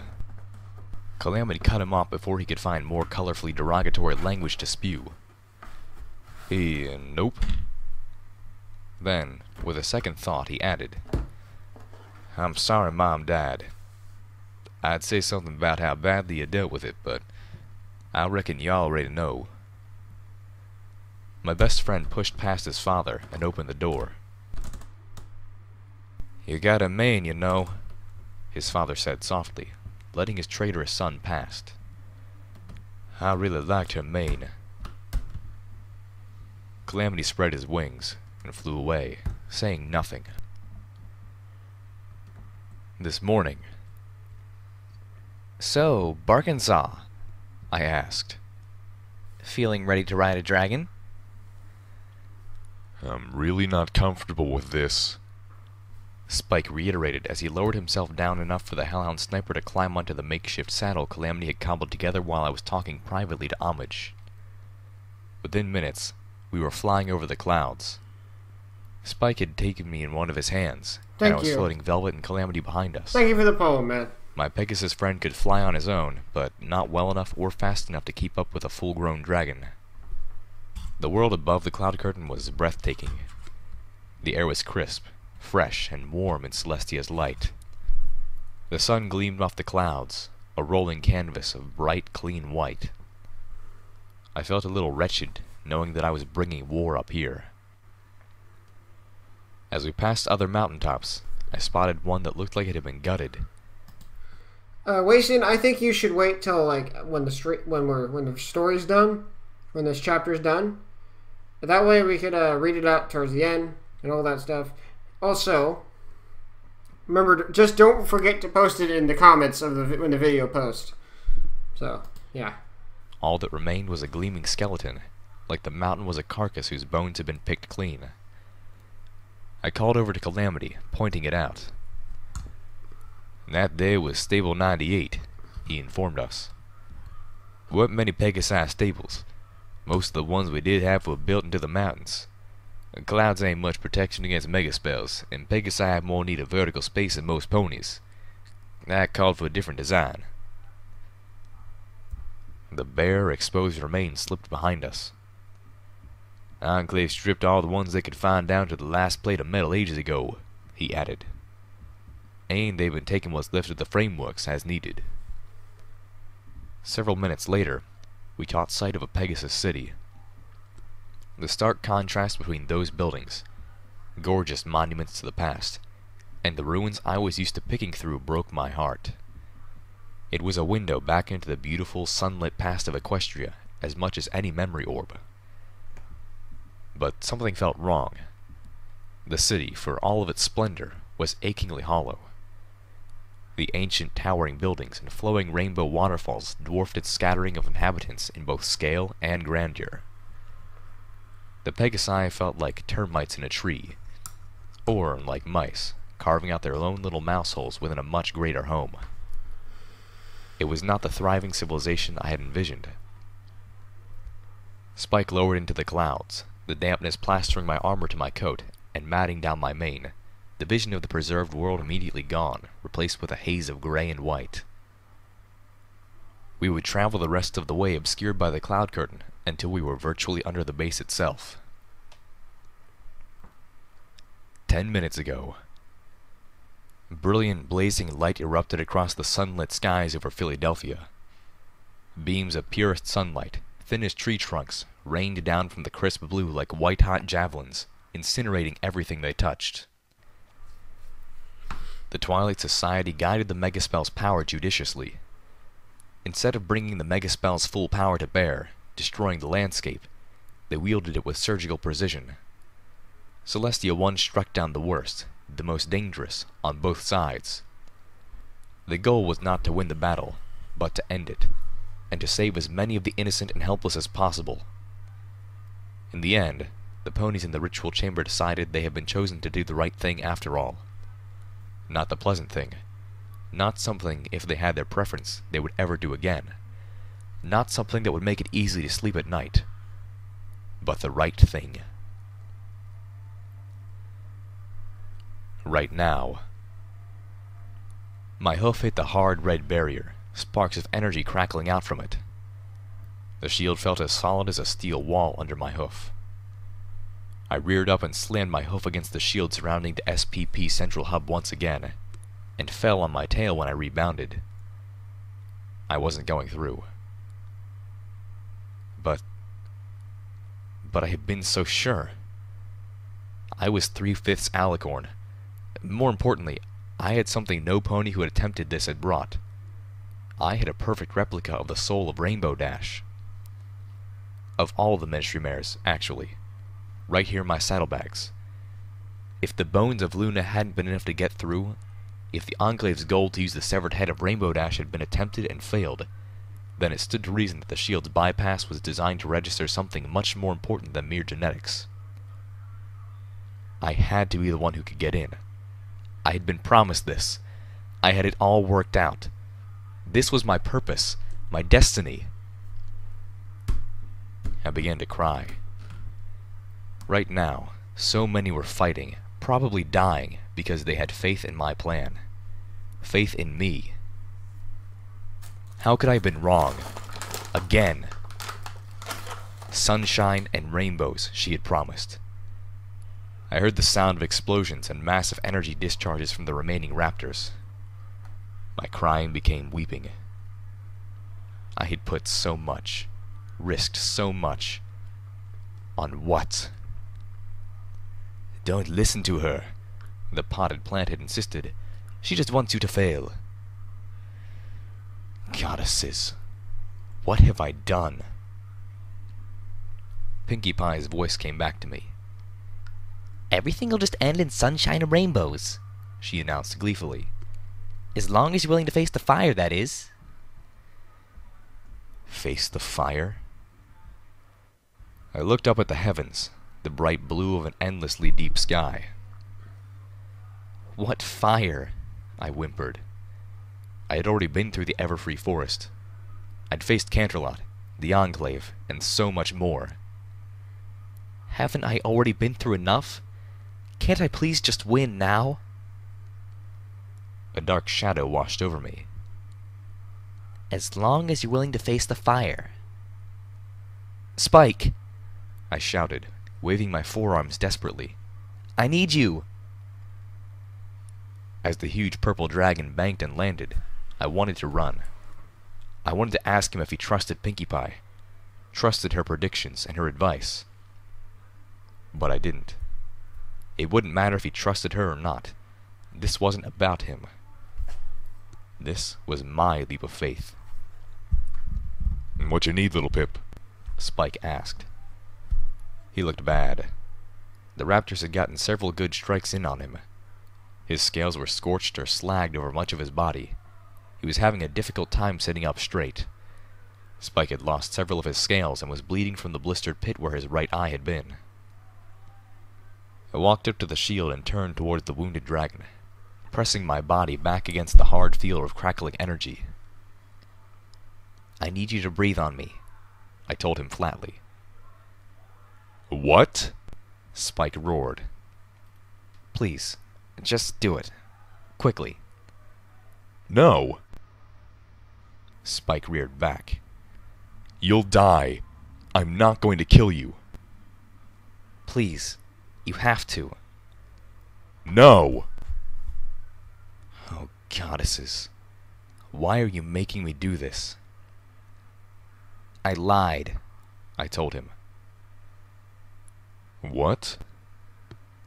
He looked confused, hurt, and deeply worried. In the middle of all of this. I lied about Twilight Sparkle, I confessed, my heart ripping apart. I told him the truth. The whole truth. Every awful, soul-wrenching detail. All. Spike stammered finally, his voice just a whisper. All this time? His face was an apocalyptic storm of emotions. He hated me, and he hated me for making him hate me. In the end, he did the only thing he could do. He roared. I was blinded by the blast of greenish flame. The pain was beyond unbearable. I screamed, and my lungs filled with fire. I could feel my skin bubbling and searing away. I tried so hard to hold on to my most precious memories, my memories of homage. But one by one, those memories burned away like my flesh, consumed in searing agony until just one was left. The memory of homage's last words to me as DJ Pony, addressing me across the wasteland. You are my message. Then, that too was gone. And everything else. Even pain.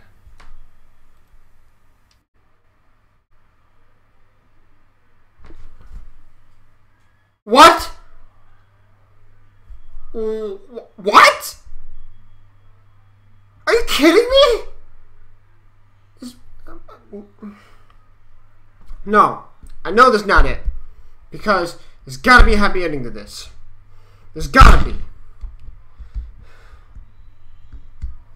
Because the next chapter is called The Virtue of Little Pip. Now that can mean two things. One, Little Pip dies, and she lives. One or the other. But seriously, why? Just end it like that. Ugh, fucking hell. But I have to wait. Chapter 45, the epilogue, and the afterword will be here this Saturday. It'll be here this Saturday. And it will be the final episode of K-Cat's Fallout Equestria. Yes, time for the poem. Ugh. God, this video is now leaving me emotionally traumatized.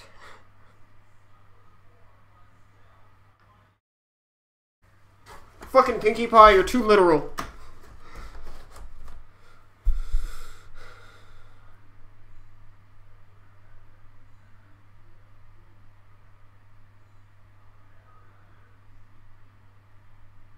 Now there was only one bad guy to fight, the Enclave and its military's might.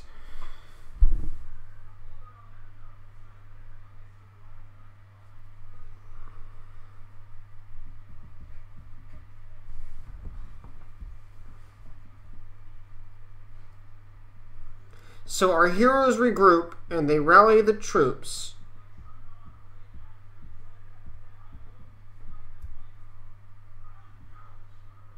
And they knock them right out of the sky. Well, thank you for another awesome poem, Wason. And anyway, with just that, I have to conclude this stream. And, hold on here. Anyway, guys, I hope you all enjoyed this stream and this episode of Fallout Equestria. And the next episode, guys, will be the last of this series, and we'll be starting a new one soon. Anyway, guys.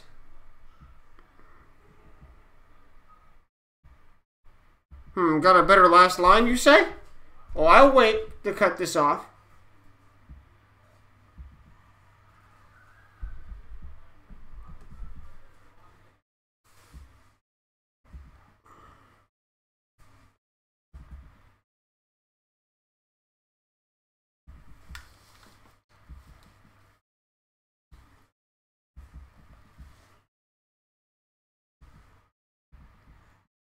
And end goal is all in sight. And the end goal is all in sight. Okay, I like that one. Yeah, I do like that one better. But anyway, thank you. Thank you once again. Well, anyway, also I'd like to say, Wason, thank you for the artwork. It's awesome. Anyway, I'll see you guys in the next episode. I'm facing the wrong way. I'll see you guys in the next episode, and I hope you guys will join me in the finale. I'll catch you guys later. Stay nerdy, my friends. Bye!